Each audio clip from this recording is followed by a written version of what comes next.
All right. Hey guys, how's it going? Long What time up? no see. Welcome to another developer update live stream for Diablo 4. My name is Adam Fletcher. I'm the community director here for Diablo. I'm joined by our wonderful panel here. Some familiar faces, one new face. Feel free to introduce yourselves, you guys. Thanks. I'm Joe Shelley, game director for Diablo 4. I'm Antonio Watson, Associate Dungeon Designer for Diablo 4. And I'm Joe Pipora. I'm the Associate Game Director for Diablo 4's We know live all service. about Joe. I do want to start off, before we kick off into this conversation, Yeah. there is going to be an emergency alert if you live in the US at Okay. 11:20 on every single mobile device. So you may actually see us look at our phones or our watches, or you might hear it at home if you live in the US. So if you do hear a weird noise or something, Okay, we've yeah. tried throwing everyone's phones out the room, but it still might happen. So it's a good time check, though, which it lets me know that it's 11:20, which is really funny. But we do have a lot to Pacific. What was that? 20 Pacific time. Yes, Pacific time, 11:20 Pacific. Sorry, we live in California, and so that is the time that we kind of base it. So based off your time zone, that is in 17 minutes, everyone. But I did want to give that heads up to everyone that if you hear a weird noise, or if you hear a weird noise at home, that's what it is. It's a test. If you live in the U.S., that is. But we do have a lot to talk about here. We do want to talk about Season 2. Of course, with Season of Blood, and go through all the gameplay mechanics, a little bit about the story, some of the new elements that are coming within this season, since we're now coming really close to Season of Blood, which is coming out on October 17th, and of course, Season of the Malignant will also be ending on October 17th, so it'll be a season transition for players between both seasons. And then we have a bunch of gameplay updates and quality of life updates to actually go through a ton. When are we going to talk about Diablo expect Immortal? This actual developer update live stream to go for about 2 hours, because we do need to go through a ton of items with everyone. And then we have some news and announcements to make regarding Diablo 4 towards the end. And of course, we have Saddle our up. Q&A. Which we'll be taking questions from Twitch chat, and then I know we actually have some questions from the forums because we had started a forum thread earlier this week or late last week. 2 hours of regarding lies? The developer update live stream. So I do know that we do want to kick it off with a little bit about Season 2. Yeah. So Okay, let's do it. Want to jump straight into it? Let's dive in. So I know that we just watched the video together where we talked Yeah. about the Season of Blood. Bit of live react. But in Season 2, the players are going to be Lies of D. confronting a new villain who's begun to surface throughout Sanctuary. A character named Lord Zir, this ancient vampire who's awoken recently. He's begun to gather all of these vampire cultists and other followers to his banner in effort to kind of overtake Sanctuary and achieve his own aims across the world. Now, while the player is progressing through the season, they're going to meet a new character named Eris, who I think we have. So you're going to meet Eris during the course of the season. Eris is a vampire hunter who's been trying to thwart Lord Zir for the past the past few weeks and months. Trying to hunt them down and try to Well, it didn't work, eliminate did them it? entirely. She's not having great luck sort of investigating the cults. She needs more help. The player is going to kind of enter the picture, but as part of the story, as the player is progressing through the season, mild spoiler here, but the player is going to contract vampirism.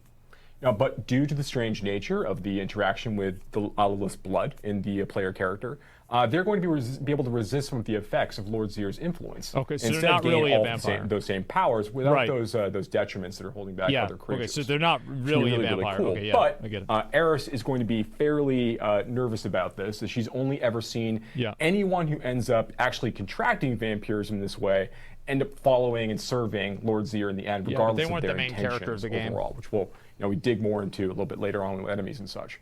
But this represents this interesting new character that Why'd they you'll cut be able Adam to work Fletcher with out? as you're kind of following the quest line of the season. So as you're going got through rid of these him. things, you'll be kind of going across all of the world. And I know, Antonio, we talked about how, or rather we had talked before about how there are a number of dungeons we added with the season, and you kind of go into some of those part of the quest line.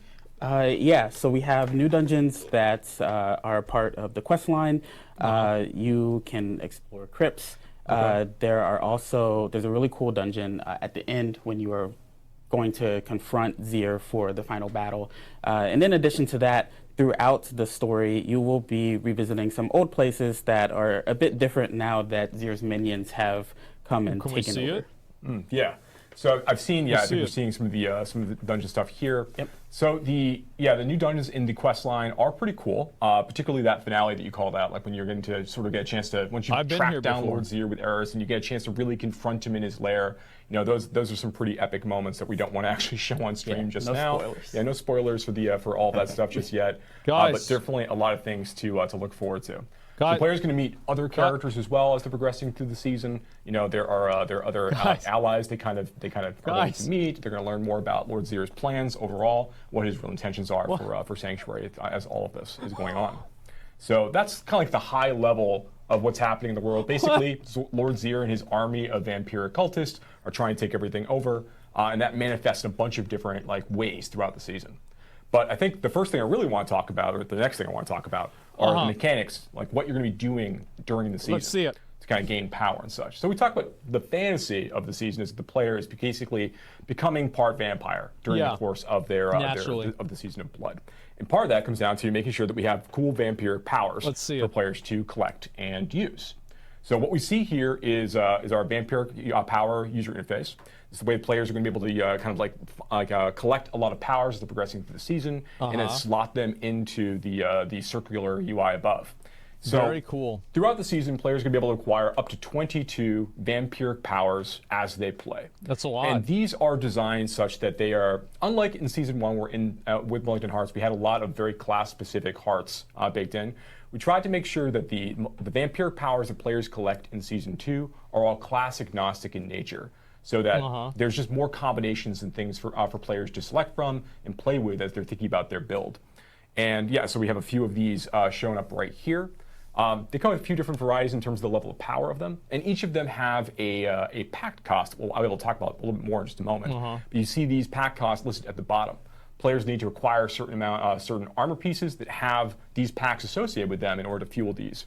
Again, What? which I'll talk about a little bit more in a So minute. then now it's like even Why don't we harder to actually get see armor? if we take a look at maybe a couple of these 'Cause of powers the packs? themselves real fast. Yeah, so here's one. So players can have a vampiric power they get as they're progressing through the season, where their evade allows them to turn to like a cloud of bats, and it also makes them unstoppable for a few seconds after they use it at the same time. And it's a way for the player to deliver a new effect that you can get throughout the season, which is called Vampiric Curse. So when you see that red effect above a lot of the creatures that the player is fighting, they're under the effects of Vampiric Curse. Is it like and if you kill them exploding? while that effect is active on those creatures, you get to steal their souls and bind them to you for a short period of time, up to 8 of them at a time. And then, when you choose to use a defensive ability on your character, you unleash all of these souls. As you can see here, these missiles, like these spirit missiles that fly out and hit lots of different creatures as you're playing through. So it kind of gives you this opportunity as you're going through packs and dungeons or elsewhere to kind of stack these Yeah, I've up and seen use this them to one quickly before. burn down groups or elites that you might have to come across as you're No playing. way you can tank that There's many other of cool those things you'll fucking get, like there's birds. abilities for based on other companion skill uses and other things where you can we have this where bats will come down and attack your enemies. And then many other powers. We talked about there was an overpower power we showed before. There's another one here that is more focused on channeling skills. Which, here it is. So when you start using channeling skills, you'll drop this pool of blood around you, which gives you some extra protection. It also enhances all the damage that you deal while you're nearby. So this is going to be able to fire when you're using any kind of channeling skill and enhance those channeling skills. Yeah, I think Diablo 3 Just had gives one you like a this. bit more positional gameplay to be thinking about when you're playing into this build. Okay. So pretty fun ways for you to kind of maximize and get extra damage rather from a channeling build for It's a a good class. thing everybody Yeah, I uses think, incineration, one of the right? things that's cool about the that I like about the Vampiric Curse is that there are a few different ways, a few different things that can trigger it, and a few different People love ways to incinerate. key off it. And so a lot of these vampiric powers have interactions with that curse. It kind of forms a unifying thread in some ways. Yeah, absolutely. I think it's a really cool Magical? Yeah, extra basically. ability for players to play with, and being able to trigger it in different ways is very fun, we think. So the next thing I want to talk about was actually how you're able to fuel your vampiric powers, those packs I talked about before. So if you look here in the inventory screen, you'll see that that all of the armor pieces that players are collecting are going to have a set number of packs associated with them. Okay. So you see here on the items themselves, they all have these small symbols off on the left-hand side, or underneath them, or rather. And these represent the various packs that players can collect of the 3 different types to fuel all the vampiric powers they can collect. Because ultimately, you want to gather all your vampiric powers, you want to level them all up to level 3 to make them as strong as you can get them, And then you want to make sure that you can fuel all of those vampire powers so you can have all 5 can you slots that respec you them? really care about. And to do that, you need to make sure that you've got the right kinds of armor pieces available. You know, the packs are only going to appear in armor. They don't appear on jewelry or on weapons, just on armor pieces. But and I should say, every armor piece that drops during the course of the Season of Blood will always have packs associated with them as well. Sure. So you're not looking for items that are going to have. It's not rare in that way. Okay, cool. And as the player progresses through the season, they're going to also gain these new items. They're able to collect from completing various content types. We'll talk a little bit more about in a minute. But these allow players to basically like remove packs from items. They allow them to eject new packs into items up to the pack limit, which is based upon the tier of content the player is playing in. So normal items have 3, and then sacred have 4, and then on to 5 as you go into ancestral. Okay, so that's fine. as you're progressing through, you can get more of these packs, and you have a lot more control over your ultimate pack loadout on your items as you collect. Like, why more even and more have of these them if everybody's just going to have it min-max anyway? And update your items. Because it seems So like we're everybody. really excited about this. Great ways to get these are going and completing. Like, why not other, just have this as like an I mentioned unlock? Blood Harvest It's like a in the meta video. content We'll talk thing. a little bit more about in a minute. But killing Blood Seekers is a way to get these in a really good way. So there's lots of ways to kind of grab these. Sure. So that is that's kind of like the very high level. We'll talk more about the about like other things you'll be doing to gain those vampire powers. We get to some of the other sections of when we're talking about Season 2. But there's also a lot of new enemies and things we're adding as part of Season 2 as well. What? So as part of Season 2, we actually added a bunch of new monsters. Let me see. Lord Zier has a ton of different minions that will be all throughout the continent. First, we have here our shadow vampires. Well, I thought these guys are not your typical flavor of vampires. They have a bunch of really cool new attacks. You'll see them all over the overworld. You'll see them in a variety of dungeons.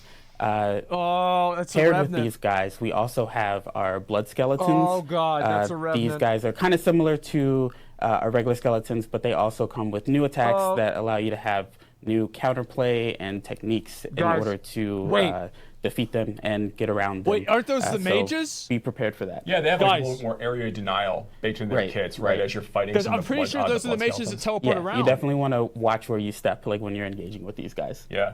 And the vampires have like these cool things where they'll occasionally drop these like giant like heart-like lumps on the ground, and sometimes they'll be able to trigger shields off of these things. So you kind of like change your target priority as you're going through spaces where you have to fight shadow vampires frequently. But they're not new. To make sure that you're knocking these things out. They're just prevent those recolors shields from and being applied. reskins. So yeah, there's some cool things to react to as part of this. But of course, that's not even the only creature, right? Because there's the man I think himself. so. Yeah, right? they unironically do cool. So we also have Lord Zier. Here he is on his throne. Brooding. Yes. He is the mastermind. You will be facing off of with him throughout the season and during the end of the season. He is our big bad evil guy. And coming along with him are his lieutenants. Yeah, pretty much. Bloodseekers. Oh yeah, the Bloodseekers. So He's a pretty Bloodseekers bad are really evil cool. guy, So yeah. Bloodseekers are a new idea in Season 2. Well, And the I like concept how here is direct that, like, it is. as the It's like, player yeah, has been what he has is. sort of protected a little bit by Lilith's blood in this way, that they're not able to be controlled by Lord Zier after they contract vampirism under his in his forces. There are other heroes who've gone out there that don't have that same level of protection. Who've gone out there trying to stop Lord Zier, trying to stop the vampiric advances. And they have fallen victim to the blood cults and to Lord Zier's forces that way. And for those characters, now you've got vampiric sorceresses, you've got vampiric barbarians, you've got these bloodseekers out there looking to kill you, the player.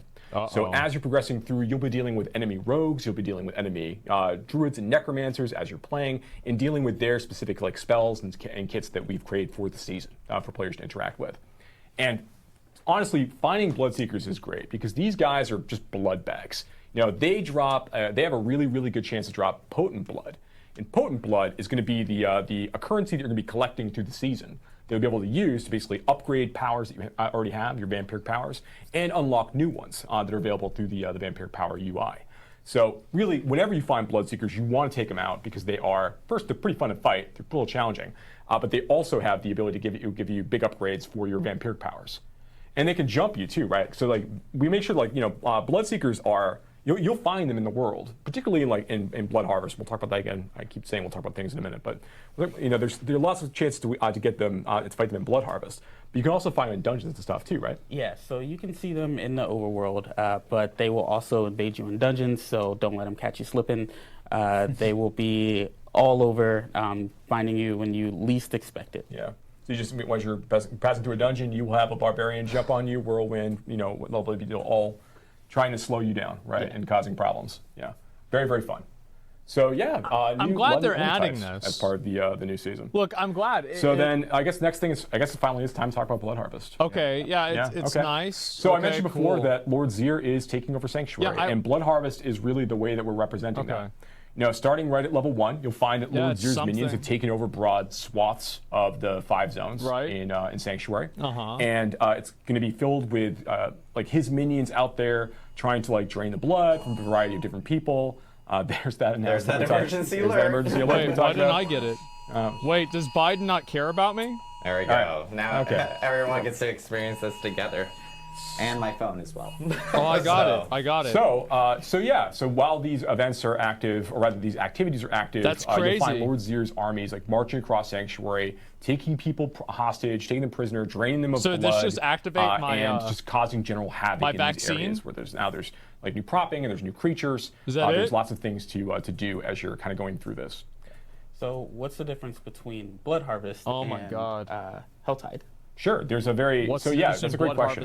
So obviously there's some similarities to the way that things are working in Helltide. Okay, the difference here is that first of all, it's available right away at level 1, as you're progressing. Okay. But also, while these events are active, there's always a Blood Harvest active across Sanctuary at any given time. It's a Helltide that's up all the time? When a Blood Harvest ends in one location somewhere in Sanctuary, a new one's going to pop up as Lord Zir's forces now move to a new location. And one of the cool things about Blood Harvest that's a little bit different than things like Helltide is that as you're kind of going through and playing, you're going to be earning a couple of new materials that you don't get elsewhere. And that is, you're going to be able to earn Bloodlures. So it's like Helltide. Which Bloodlures that you'll be able to use to basically like bait Bloodseekers to come to you, to be able to fight packs of them as time goes on. That's cool. And you're also going to be earning these vampiric keys you can use to open like prisoners like cuffs, to be able to open vampiric caches and other things out in the overworld. And one of the cool things about this is that these materials that you're collecting, these currencies that you need to kind of like do some of these activities, these don't disappear at the end of a Blood Harvest. So as you collect them, they stay with you from that point forward. So there's not limited progress in that way. Yeah, here's an example of a player going and using Bloodlures to summon a few of the Bloodseekers in combat. So yeah, and then whirlwinding accordingly. But so that's a couple differences. And the other is there's actually another new feature that we're adding in Season 2. Which we're calling right here, it's called Hunter's Acclaim. And as you do things in the Blood Harvest area, as you're killing Bloodseekers, as you are freeing prisoners, as you're completing new Blood Harvest themed whispers that are also going to be active in those areas, you're going to be earning Hunter's Acclaim that will allow you to basically go and earn a number of other rewards. Some of the vampiric powers that you want to unlock for your character are available through this system. A few of them. And then there's lots of like potent blood you can get from the system, and then also gear as well as you're progressing through. So there's a bunch of different stuff in here for players to do. It's we're really excited to see how they level up in this experience. And the Blood Harvest occurs in addition to Helltide, right? Once you progress up into the higher world tiers, you'll still be seeing Helltides. That's absolutely right. You'll still see Helltides as well, but you'll also see higher level Blood Harvest as you get into like world tiers 3 and 4. Well, awesome. So we got a lot of information here about Season 2, but Season 2 also has some other components to it that actually are beyond even just like seasonal stuff. Like, and I know people may have seen in the video the discussion that we quickly brought up like before the stream actually started, which was about the new bosses that are being added. Okay, here we go. Can you guys kind of walk through now we're excited. The new endgame boss system is going to be for players that do want to kind of experience that? Yeah, absolutely. You're right that first and foremost, this is content we're adding to the Eternal Realm as well as the Seasonal Realm from this point forward. Yes. We're continuing to add more activities like this as time goes on. But there's actually, I think I have a handy dandy chart, a very designery chart to help players understand kind of what we're talking about here. So what you see here is the way that we kind of look at the content progression of Diablo 4, the way the players are playing through the experience, the sorts of activities they engage with as they play at various stages. All this makes sense. Yeah, in pre-season and season 1. So yeah, you can think of it in that way. Roadmap? That's not a roadmap. So yeah, our 1 to 50 experience, obviously you're leveling up initially. Maybe flowchart. you're going through the campaign for the first time, you're progressing through, eventually you get out of World Tiers 1, 2, and get into World Tier 3 after you finish the capstone. Here you get to do, you have higher level whispers to do, you get exposed to Nightmare Dungeons for the first time, you get exposed to Helltide for the first time, World Boss get a little bit tougher, Legion events get a little bit tougher, we're making some changes there as well. And then eventually you get into World Tier 4, now you're getting your ancestral items, and you continue to move on through Nightmare Dungeons, and you continue on through Helltide until eventually you go and you confront Echo of Lilith, potentially, if that's one of your goals for yourself, and you try to take her out. Right. So that's kind of like what we had in place right at launch, not even thinking about Season 1 necessarily, but that's like what the end game sort of looks like. It's a lot of Nightmare Dungeons, a lot of Helltide. A lot of Nightmare And we've heard a Dungeons. lot of feedback from players, and also from our experiences playing the game. That players are looking for more milestones, they're looking for more goals, they're looking for more things to farm, ways to make their characters powerful. Right. So there's some big changes we're making as part of the Season of Blood, and we can show that here. Ooh, so now, campaign when bosses. the player gets into World Tier 3, there's 2 new bosses for them, or 1 returning boss for them to go and engage with. The first is Echo of Varshan, our good boy Varshan that everybody loves. Great, they're going to keep him. In Season 2. I'm glad. The players be able to hunt down in order to kill, to get various craft materials they can use to summon other bosses later, but also specifically to get uniques that only drop from Varshan. Yeah, so this every is good. one of the bosses that we add as part of the Season of Blood is going to have their own distinct loot list associated with them, with unique items, and there are some cosmetic rewards as well that we'll be able to talk about in a little bit. Great. So that's a reason why you're going to want to go hunt each of these down. Now on this board here, you can see that I kind of like connect the dots in terms of where these things come from. So if you want to go hunt Varshan, you need to go complete Whispers. There's chances for you to find like malignant creatures as you're completing Whispers in the overworld, and rare chances to occur. And you'll also be able to get these new malignant body parts you need from completing Whisper bounty turn-ins. So when you go and you get your cash reward at the end of a Whisper run, there's a chance for you to have one of the pieces that you need to summon Varshan, reconstitute him. Because in the Season of Blood, there are new layers that have been added around the world. And the lair for Varshan is in a kind of a corrupted hollow, malignant hollow beneath the Tree of Whispers. So right there's an entrance down in where you're able to fight some awesome malignant creatures. No malignant hearts dropping, but malignant creatures certainly down there. And at the end of that small dungeon, you're able to go and basically throw these materials into this new brazier that we've added to be able to summon Varshan back from the dead to fight him for the special loot that he has. Now, one of the new creatures that we're adding is this the Galvanic Saint, which we'll show off some of the new art for some of these characters in just a moment. But this is a new, like very lightning-themed boss that players will be able to go and engage with as they complete Helltide content. They will learn Infernal Steel from opening various caches and use this as a way, as part of a new layer, to go and summon the Galvanic Saint and deal with his lightning-themed attacks. And that's actually something that might be worth pointing out. While we're not talking about the elemental resistance changes until next week when Adam comes back with Charles and they talk about all the class changes and itemization updates that are happening as part of the season. It's worth pointing out that several of the bosses in this chain have they are very elementally themed in terms of their attacks. So you should be looking for like lightning resist explicitly if you're trying to farm Grigwar. And you'll be looking for cold resist to find from the Beast of Ice later. So we'll talk about that. I can see that being very annoying. So, so that's World Tier 3. This is a way for you to get some of those. We'll see what happens. Those build-defining uniques you might need to kind of progress from Sacred Tier. No, they're going to give you those extra rewards as you go.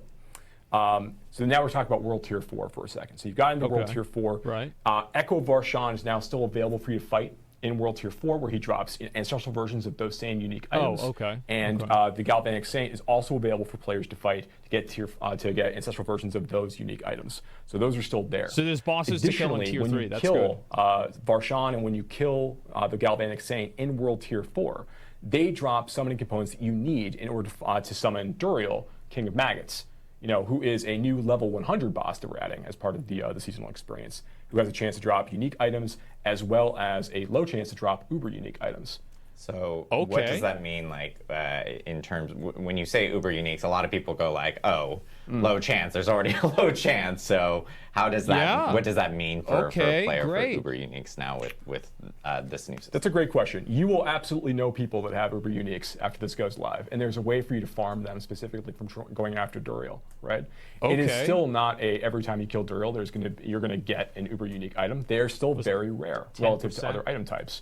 But it's not like it was in the past. 10, like you're going to see people in your 1, clan that have uber uniques. You're gonna know people that have uber uniques. You have a way to hunt for these, right? In this world. So that's a really big push as part of the new seasonal program. Now Great. there are the two other bosses that I didn't talk about too Lord much. Zir and The Beast first in the is the Ice. Beast in Ice. So the Beast in Ice is a new boss that you can go and summon after you start completing Nightmare Dungeons higher than Tier 30. So Tier 31 plus Nightmare Dungeons, 85-ish monsters and so on from there. As you fight and complete these Nightmare Dungeons, there's chances for the components that you need to drop at the end of the Nightmare Dungeon you'll be able to use to make a new special Nightmare Dungeon key that explicitly brings you to the Beast in Ice's lair. So that is the way that you're able to summon forth the Beast in Ice and fight them in combat to get their special loot. I think and they've this got seems some good. really potent items as well. Yeah, this seems And then good. lastly, for the new boss we're adding with the season, is we talked about Lord Zir already. While Yeah. you'll be able to confront Seems like a good. story version of Sure. Lord Zir as you go through the quest line in World Tiers 1 and 2, there is a much more difficult, challenging version of Lord Zir that you'll fight in World Tier 4 once you're ready for that content. And you'll be able to access and summon forth Lord Zir this way as you kill world bosses in Season 4 and as you kill, or in Season 2 rather, Season 4. As you kill world bosses, yeah, I know, I really am. As you kill world bosses in World Tier 4, and as you complete Legion events in World Tier 4, Nah. you'll gather these materials. I think forward this is bad. And bring them to go and summon Lord Zir. Bro, So like, a who couple wants to extra base things their to life kind of around call this? out here. Actually, why don't we show? That's I think such we a have bad video of idea. these, Yeah, like, of what the these fuck? These new bosses. Yeah. Okay. You see Gregoire summoning in for the first time. Very excited for players to go and do that fight. All right, cool. The Beast in Ice in his new lair. And of course, Duriel, kick of maggots. So gross. Yeah, it's super gross. Very fun. Great. So yeah, these three we obviously we still have Lord Zir. We just don't want The middle one was to already show off the boss fight just Yeah. yet, but you'll get a chance to that's go okay. and obviously fight a version of him in the quest line and a much more difficult version of him later. But one other thing worth calling out as part of this, the materials that players are going to be collecting to use to summon forth these bosses. There's a couple advantages. First, if you've got friends, you can try to farm these components up together and use that as a way to more quickly access these fights and get more Guys. chances and opportunities to get some loot off these bosses that you're looking for. Guys. But you can also trade these materials between players as well. So if you've got half the things you might need to summon Varshan, but you don't have the other half, you can go on trade chat and try to find the remaining components. Spend the gold necessary I'm to make liking exchange for this. those things, and then go more quickly summon the bosses that you need. And also, as you collect these materials, you realize you may have over-farmed the materials that you need to summon, and you got the items you're really looking for early enough. Now you have a chance to go and take those and maybe sell those off, to make a tidy profit for yourself, so you can have an easier time enchanting items. How are and you going to things as sell you them go. if trade Exactly. chat's only Make 12 friends. people? Yeah, make friends for sure. Yeah. And you said this before, but all 5 of these bosses have unique loot tables Yes. that have specific uniques on them that you can target. That's right. Great. So if you're looking for a particular unique item in the game, and we've added a lot of unique items in Season 2 as well that Oh, wow. also can all appear on these bosses. Cool. You will be able to you will know the sorts of bosses you're looking for in order to farm for those items. Right, so if you're looking for something, there is a boss that is going to drop it. You know what you need to go target farm and try to get those items. Yeah, and what we're seeing here is just like some of the kind of like almost exclusive items that you can find off of some of these bosses that within the 5 of them on their drop tables. But then, like Joe and Joe have mentioned, you can find unique items off of them. And Uber Duriel has the opportunity of dropping Uber uniques. And yes, you will find people and know people that and may find yourself an actual Uber uniques with this season for this and seems going forward, because again, decent. this is in Eternal Yeah. Realm and this is in every season saying going it's forward, and great, we'll be adding more to it. but this is an improvement. And I know a lot of people This have is been an asking about improvement on the game. unique items and hey, are there going to be great like start. any future changes for unique items? And I just want to note because sure they'll be we had fixed been by talking Season about 5. the stream on October 10th, where that stream, where we just have a lot to talk about today, so we're actually splitting up the streams. But on October 10th, we're talking more about class balance changes. We're also talking about unique item updates. Okay, In cool. fact, nearly every unique item is getting some sort of update in Diablo 4, and we're actually going to be talking more about that on the 10th. So these unique items are obviously going to be, big things to actually kind of hunt for players when they are fighting these specific bosses. So there's a lot of stuff to talk about today. We'll have more to talk about on the 10th, and of course we're also going to be talking about resistances more on the 10th with Adam Jackson, and some of the damage bucket changes. Like I know we have like crit, vulnerable, and overpower damage that's also getting kind of adjusted and tuned, kind of what we mentioned in prior streams. So that will all be happening on the 10th. But we got to hear a little bit about the bosses here. Now we do want to talk about some of the gameplay updates and some changes that are coming to Diablo 4, which is a huge list that we actually do have.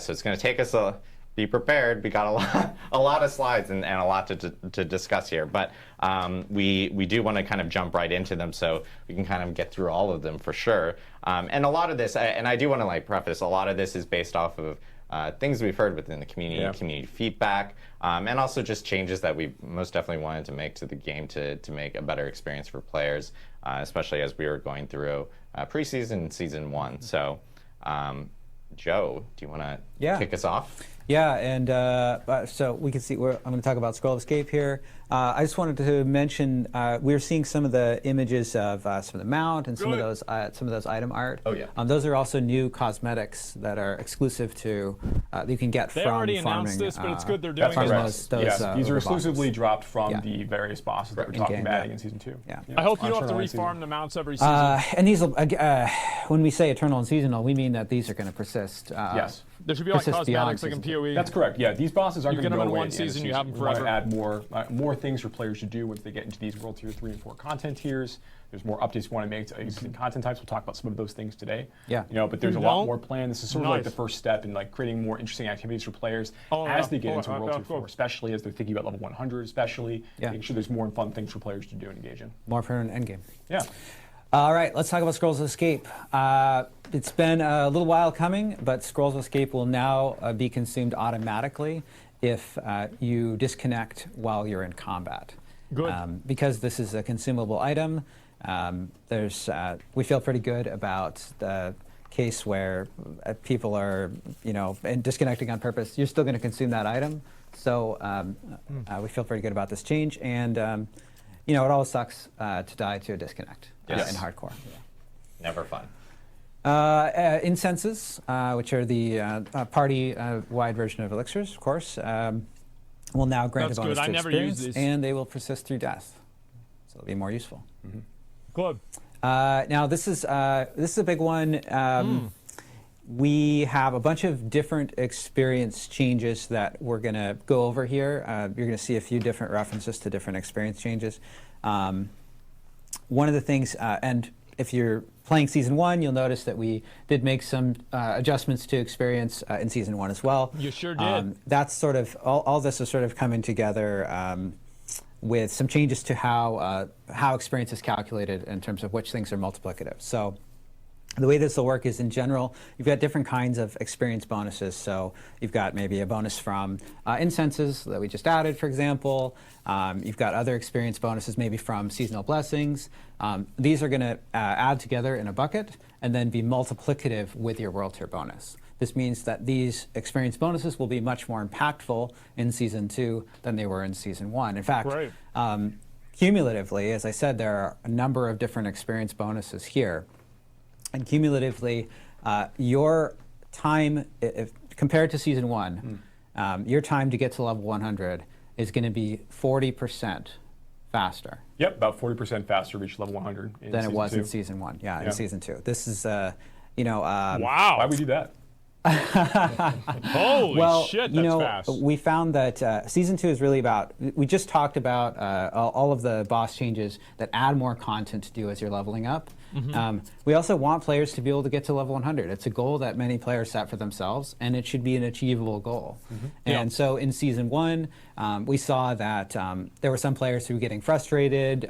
You maybe get to level 75, and you're like, I never hit 100. I want there to be more things to do. Yeah, I never and did. this is like, just feels like it kind of slows down, and we really wanted to smooth that over and make the process of reaching that goal and getting to the end of the season journey feel like an achievable goal for all our players who invest time in the season. And of course, along the way, you're going to be having a lot more cool stuff to do with all of the boss ladder stuff. Yeah, that's right. Yeah, these are good changes. I'm very excited about this. So, as I said, we'll talk more about other changes to experience as we go through this. But moving on for the moment, when you skip the campaign to jump into the world, as many players do at the start of a season, you're going to have more waypoints that start unlocked compared to previous seasons. That means you don't have to do quite as much running to unlock waypoints as you're going. This isn't every single waypoint, but it's key strategic waypoints that are related to places that you want to go and are centrally located. Yeah, make it a little bit easier to get around to like whispers that are in rotation as you're like leveling up your character initially. Yeah. Yeah, and there are some other changes. There's kind of a suite of changes. You know, I was just talking about a number of changes to experience. There's also a suite of changes to sort of town efficiency, and this is the first one that we're going to talk about some more in a little bit. This is a big one. I know this is one that's close to Joe's heart in particular. Renown rewards will now persist between seasons. So what this means is that when you create a new character in a season, you can still earn renown. You can still do side quests if that's something that you enjoy doing. You can go and do strongholds. You can do all of those content types. But all of the rewards that are associated with renown will persist. People are generally happy. If you had, and you don't have to, you're not going to have to log in on a different character or anything. Like any reward that you've claimed, if you claimed it in preseason, on Eternal, this is season 1, on any character, you're going to have that reward automatically when you create your new character in season 2, and this applies to all of those obols. It applies to skill points, potion upgrades, all that stuff. Yeah. Everything. That's great. It's just nice to. I'm very happy about this. A new character and not feel like you have to go do every single side quest over again to get all of the stuff. Yeah, if only somebody had told them this about is something that. It's a really good point, Antonio, because when we are talking about these general improvements, what these came from is a lot like us, the dev team, playing the game, and I think Joe mentioned this before, but it's really important. Playing the game and then reading feedback from players, feedback on social, feedback from videos, everything, and really looking at like what are players asking for, where are there places where we can make the game more fun, because we talked back in season 1, like our goal is to continue making the game finally more fun they for players, played right? it, and so this is really sort of the result. I mean, it's about time, you know. Yeah, absolutely. I think making sure that players have more choices when they're able to log into their seasonal character right away, and not feel like they've got this oppressive goal of needing to completely fill out their renown in order to play optimally for the season. I think it's gonna be really, really healthy and good for the experience. Yeah, I'm really excited for players to be able to just be able to carry these things over with their characters. Now, you're not going to need to log in like you did last time when we made changes in the past. Now, like after you've claimed these rewards on a previous character, you're just going to have them on the future characters. We already have it. Yeah, and I was going to say, this is great. I disrupted your flow. No, it's all right. Train of thought Let's go to the next. Let's go to the next bullet. Overworld monsters. Yes. So this relates to another change. We're going to talk about it in a little bit. But overworld monsters will now match your player level in World Tiers 3 and 4. I know that this is in preseason it worked this way, and we ran into some challenges with the game not feeling like you were getting upgrades that really felt powerful. Yeah, and players rightly called that out. Like, look, I want to get powerful new items, and then I want to smash monsters. Yeah, and you want to feel more powerful. That's a really core part of the loop. So this change makes these monsters on par with your level. And this is based on reviewing season 1, but it's coupled with some other changes that make sure that that it does feel meaningful and powerful, Yeah. and you're not just feeling like, oh, I'm just sort of playing catch up. Yeah, we'll talk about that a little bit more later I on. never had this problem personally. I was so And of I course, was so OP at by the the time end I of was like season 80. one, It didn't even matter. Your season 1 character is going to migrate Yeah. to the Eternal Realm, and so we've added 2 additional character slots to make Great. sure that you have plenty of space for more characters. Yeah, and one thing I do want to note is like when characters are migrating from season 1 to Eternal Realm, we actually have all that information that's going to be posted immediately after this live stream. We have a huge blog that will be essentially talking about everything related to season 2, and so all the details about how that actually happens, how that works, will be in that blog. It works very similar to like if you play Diablo 2 Resurrected, you'll know exactly how that works, and it's very similar to that. But all that information will be on a blog afterwards. Yeah, So. we'll go into detail about what happens with your items and how they carry over. and, Yes. yeah, lots of great info there. Okay, so next I think we have towns. Yeah, towns and vendors. Yeah. So a couple things we've changed here to make towns a little more efficient, and that's like really a focus of ours as we kind of move forward. First up, the occultist is now set up by the trade. I never really thought this so was when a you big go back problem. and turn in your Like, whispers. I don't really give a shit there are about this. additional functions you can perform right there. It's without having to, nice, like, fly but, off like, to okay. Kivashad or anywhere Great. else to go do other work. So Yeah. that's nice for the loop. We've gone through. We've added stashes much more Oh. liberally throughout Sanctuary. yeah, this this is the is first of those changes. nice. So any small town Yeah. with a waypoint attached to it, it's going to have. Yeah, this is stashing actually a as really well good one. now. So just more opportunity to drop things off or pick things up as you're out there playing, either while you're leveling up Additional a character stashes, from 1 to okay, 50, and you cool. just are finding Yeah, things you want yeah, to drop this off, is good. or as you are playing in the end game and you're finishing whispers and things nearby, more opportunities to get to a stash. Great. And then, additionally, we've added stashes to like near a lot of different vendors in capital cities. I think we have a video for this in just a moment, but we'll get to that in just a second, I think. But yeah, we've added more stashes all over the place. And then, of Purveyors course, of purveyors of curiosity, curiosities. These lovable rogues, really tucked themselves This is away not in really a that distant big of a deal corner to of me. a lot of the capital cities throughout Sanctuary. We're bringing them closer to the waypoints. We're reacclimating them to society, Yeah. reintroducing them to the world, and just making sure that they're a lot easier to reach. As you can see Stashes here, are closer. on Basically, you see? for There's like Kyoshad, 3 like of the 'em. Purvey of Curiosity is now like right in the tavern. So it's just a lot easier to go and spend your obols as you're accruing them, and it's harder for you to forget that you have obols, for example. You'll get more gear as you're playing. The purveyor has become more social. Not a big become deal more, to me. More willing to like integrate with the rest of the people in town. Yeah, Like that's he realized okay. his shady dealings aren't actually going to get punished by anyone, so he just right. might as well do them out in the open. Yeah, the law is a rough construct in many ways in Sanctuary. So in this way, that they're back in the good graces. And I know, like, because we've heard from players, like, hey, spending time, they spend a lot of time in town. Just quality of life, obviously. yeah, Like, yeah, if they're just going to quality be of life. Great. at the blacksmith or at the purveyor, at the occultist or anything, this is now going to just help make that a little bit more efficient, Yeah. especially if they're going between different areas or different towns. They can now find stashes everywhere, and a lot of it was, thanks to the feedback from players on that. Yeah, absolutely. All right, cool. So I think that's about it for towns and vendors. Okay. There's plenty more stuff to talk about. Yes. Want to talk about mounts? Yes. We should talk about yeah. mounts. This was something that we talked about before. This is something that Mr. Joe Shelley had posted on the platform known as X, formerly known Did as he make Twitter. a post on He made X? a post, not a tweet. Not did. tweet. He That's made a a different post. thing. This Yeah. is actually a good thing too. And Yeah, take a we've look had at a lot this. of people ask about this ever since that post, and we mentioned that it would be gonna talk something about that's coming in the season 2. barricades. So do you want to go through all our love changes to. coming from mounts? Yeah, let's take You a want? look at it. Nah, not quite. The first off, Not quite. You They know, didn't say his there name. are a Bro, number they of didn't changes say to his mounts, but I want to call out that the one that players and we feel is the most significant here is it's just that they're going to get stuck less, right? So Yeah. when you're trying to turn your mount like in a tight Great. corner, or you're trying to navigate through a narrow space, Great. the mount is going to Yeah, this much was a less real frequently, cock, guys. come to a dead Let's be stop honest. or slow It was down a real dramatically. cock. And part of that as well is mounts can jump over regular jump traversals just like your player. Yeah, but it's annoying to do. We're a little bit finicky about it. Yeah. so Or- Yeah, it's like Very run, fast. kind of it. I think some people didn't. In practice, they didn't always. Think Elon's watching a Dev They didn't stream? always. They were a little bit too I hope scared so. of jumping over traversals. So we fixed that. It's much more smooth now. So a lot less dismounting as you're traveling around the world. He's probably watching it.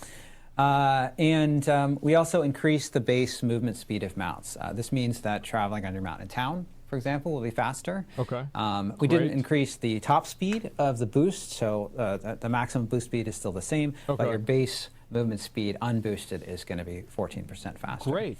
We Great. also made a change, and this is one that players point out. We have a sort of a cool. I think it's like a very cool system for allowing the mount to have analog control with a mouse and keyboard. But the don't consequence like of this is don't that like it. it No. was sort of finicky. You really had to have the mouse cursor at the edge of the screen to Yeah. get full speed. Yeah. And if you had it a little bit farther away, you kind of felt like, well, am I actually at full speed? Like, so you really felt like it Yeah. has to be at the It's edge of the stupid. screen at all times. Because of course, when you're riding through the world, you want to be going as fast as you can, right? Yeah. And Well, so we made usually. a change here. We didn't remove. Some players have suggested just make it binary. I should be at full speed all the time. But we made a change that makes it. The cursor is much more generous about allowing you to be at full speed. It's about half or so of the screen. Beyond that, it'll be at full speed. And so you really have to have the cursor close to your mount if you do want to slow down. And because it is still handy for navigating around between tight areas. I think it'll still be So big annoying, improvement but for we'll mouse and play it keyboard out and users see what there. happens. Yeah, it just makes the mount a little less, Yeah. a little easier to use in general. Yeah, right? Like let's it's see it. easier to reach that top speed. You don't have to have Why the not mouse make as it far optional? away and Yeah. be planning your path at the very edge of the screen constantly. It's because just We'll see what generally not how happens. people play and when they're moving. How would the you game. fix it? Yeah. It's usually a little bit closer to their character when they choose their movement options with the mouse. So yeah, feels really good. I'd probably just make it where you click, you go max The speed. faster mounts what I and do. moving the important things closer to the But, waypoint, that is this the is- 40%. Oh, that's the 40%. That's yeah. that is 41%. Those experience changes are massive. So. Yeah. This is just additive to it. So. But I think it's a great point because as Adam was saying as well, like town efficiency is also something that players care a lot about, right? So I mentioned the speed, the spur. This is your speed boost on the mount. We increased the duration. The rate at which you acquire spur charges is the same. So that means that with the increased duration, you're going to be able to be boosted a lot more of the time. Right. when Way you're more, riding way around. more spur up Naturally. time. Yeah, quite. It's close Spur to changes? 100%. Yeah. I think it's pretty significant. Yep. And of course, this is great because those pesky barricades that would previously cause your mount to stop Wow. can be broken through, so you don't need to dismount. That's a good unless you idea, want to. guys. All right, look at this fancy in the That slide is video. a good idea. Like the quality of the production Yep. has gone up just as oh, look at this. We got some production value. Swipe. Fancy. So you can see the player boosting through the barricade there. You also see the player using their dismount skill, and we have some changes related to that as well. So Okay, what is some it? cooldown changes. Oh, Oh thank yeah, God. these are really big. So thank as Adam mentioned, I Holy posted shit, about thank this God. on social media. Yes. And one of the things that we were experimenting with is having the mount cooldown reset shit. after Yeah, you my take bad, a my bad. traversal, because of course you get off your mount, you take a traversal, and then there's like a cooldown before you can mount again. It just feels sort of arbitrary. Yeah, like that's really why- good. That's like slowing down the game for no Yes. reason, right? So we tested that in practice, and we found that while it was cool, what was even better is just reducing the base cooldown of the mount across the board. So mount cooldown goes down from 10 seconds to 5 Great. seconds. If you're taking a lot of damage while you're mounted and you get knocked off your horse, the cooldown for getting back on the horse also halved from 30 seconds to 15. And as I mentioned, the dismount combat skill, like this is a really cool skill. We want it to feel like players can use it and feel Yeah, powerful. I never So wanted to use This is it. actually the cool up on it. When you jump onto your mount, there's a few seconds before you can use it, and 10 seconds felt way too long. Because I so want to be we able to just- use it. It Yeah, it's should much be more fun. cool. Like just get on your mount, and if you see a pack of creatures that you need for a quest or for a whisper or anything else, be able to Just disengage fucking right into bust them. out there. You know, Yeah, start the fight what's right away, up? as opposed to having to like wait. Blow everybody up. Not I would using it the way like you want. make circles Yeah. around attacks. You know, If you have like just- 2 seconds left or something. So wait, hold on, monsters. I'm going to do this cool ability. Yeah, Just exactly. wait, give me a wait. little bit. Just wait, it's happening. I promise. Yeah. So. Yeah, very cinematic, but not as fun. Awesome. So I know now. Oh, God. wow.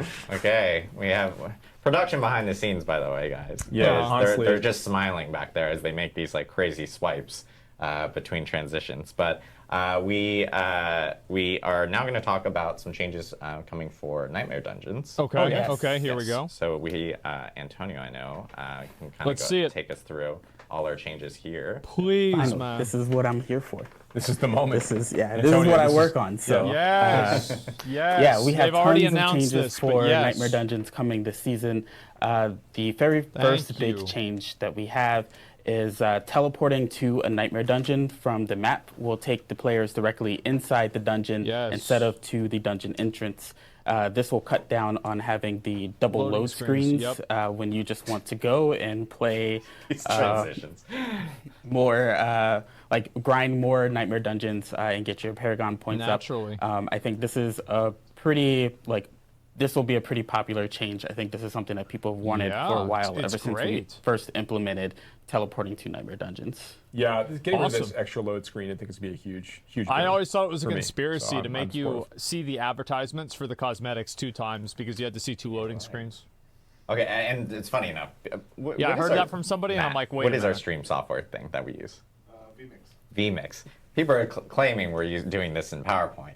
It's actually through vMix. So credit to the. There you go. We could have gone the easy way out and done PowerPoint, but no. All right, What about sorry. OBS? Sorry, What happened Grant. to OBS? Moving on, back to Nightmare Dungeons.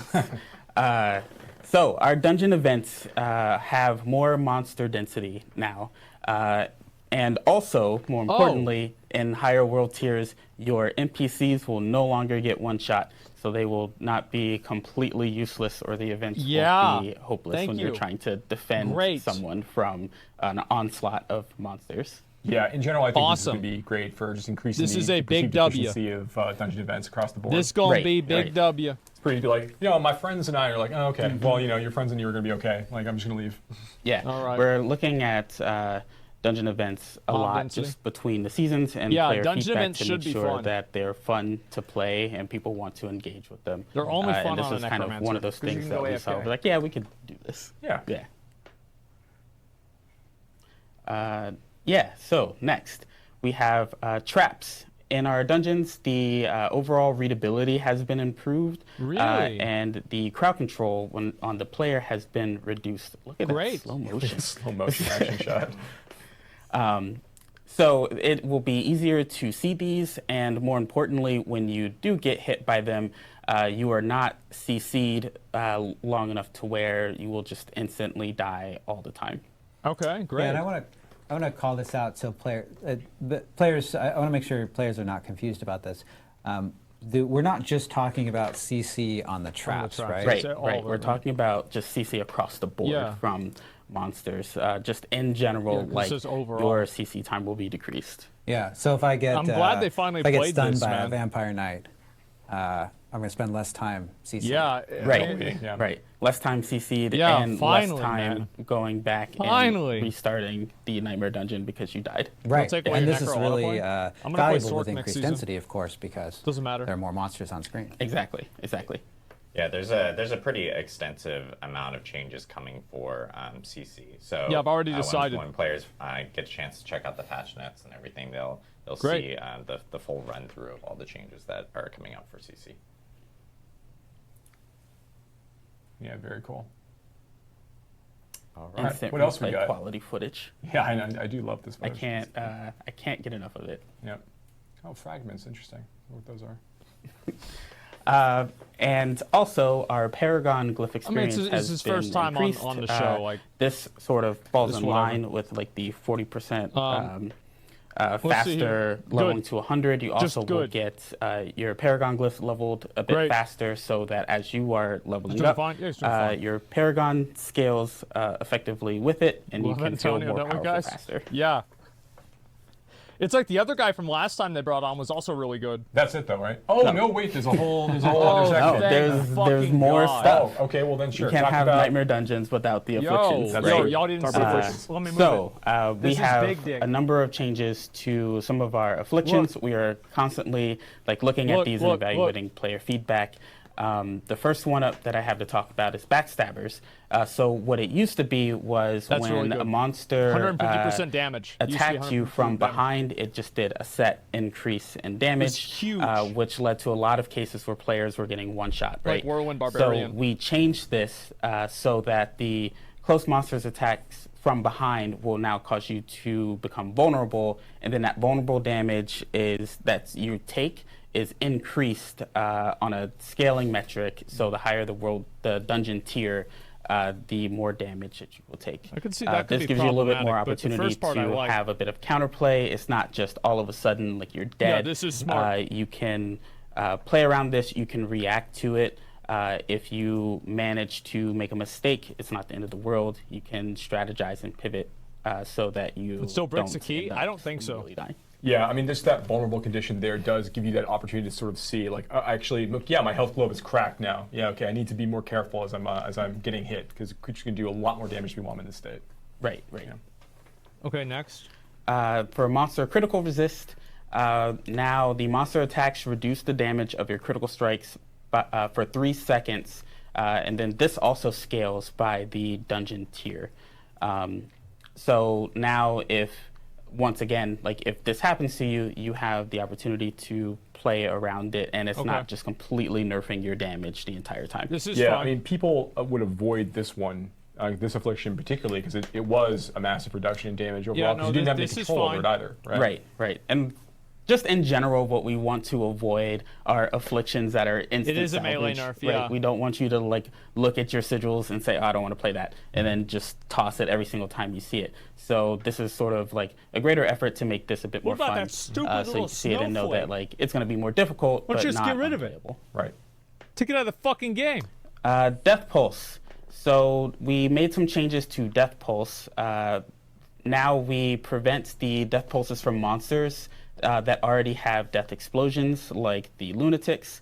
And we also prevent Death Pulses from spawning on top of each other or chaining with each other, so that you don't have to worry about an entire dungeon tile filling up with just death explosions that will one-shot you. This is such a great change. Yeah, there's too many of So many those. times the lunatic explodes, and I'm like, Yep. all right, Yeah. I'm all good. And then I run into like, no, The there's Lunatic more was bad explosions. Yeah. And Oh, Yep, we're good. yo. There we go. Lightning Storm. Being Hey. shocked while in a bubble grants Great. 35% bonus movement That's speed a for 5 snowflake. seconds. This is a change coupled with the other changes, where it only starts with when players are in combat. Yeah, 'cause and it you only go down starts like a when ladder you have a and it direct spawns at the path top. to the Oh. protection bubble.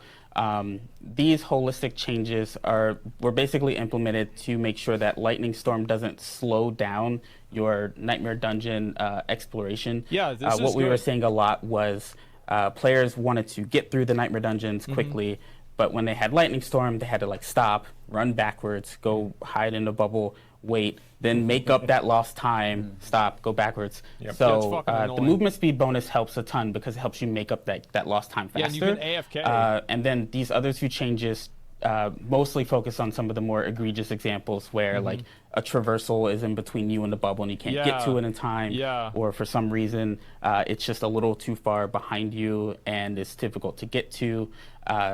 These will ensure that you know when the lightning storm is going to happen, Mm-hmm. and you know there is a way to get to the bubble. Yeah, Naturally. that makes sense. Yeah. And finally, Drifting Oh, Shade. thank God. The duration of the Oh, Drifting thank Shade has fucking decreased God. from 5 seconds to 3 seconds, and the respawn time has increased by 2 seconds. Yes. So similarly to Lightning Storm, we didn't want cases where the Drifting Shade pops up and then players spend more of their time running circles around the Drifting Shade than they do focusing on completing the dungeon itself. So this should make it a little bit easier for the dungeons for you to be able to navigate the dungeons with Drifting Shade and not just want to avoid it completely. Is the red shock thing getting changed or correct. not? That one I also like. I do. I never More. do. Yep, more Nightmare Dungeons. Okay. All right. Fucking so finally. This is, in addition Yes! to Nightmare Dungeons, this is also for our normal dungeons, but We changed some just of find the the boss. objectives for a handful of dungeons. You will see Is this it this in hard? the Nightmare Dungeons for this season specifically. But we Let's removed the fucking objectives go. so that now when you go into the dungeon, all you have to do is really just go find the boss. You can focus on the critical Yes, path. great. There are dungeon events and other things going on that are optional. Yes. But if you want to go in and find the boss, you can just go in and go straight to the boss. So we're trying out this change. We're going to see kind of how it works with the dungeons that we've implemented it on. And we're definitely keeping an eye out on player feedback to see how they like it. Great. Now, Rax, who's watching, has a tear of joy sliding down his face. Right Oh now. my God! After hearing Thank that, I'm God. sure. All right. And finally, layouts. for the pool of Nightmare Dungeons this season, like we do every season, we've went and evaluated the dungeon Right, layouts, did he? and we've redesigned a number of these. So for the ones that do have objectives, we've changed them to limit backtracking even further. Great. But we also wanted to be conscious of making the dungeons just feel too linear.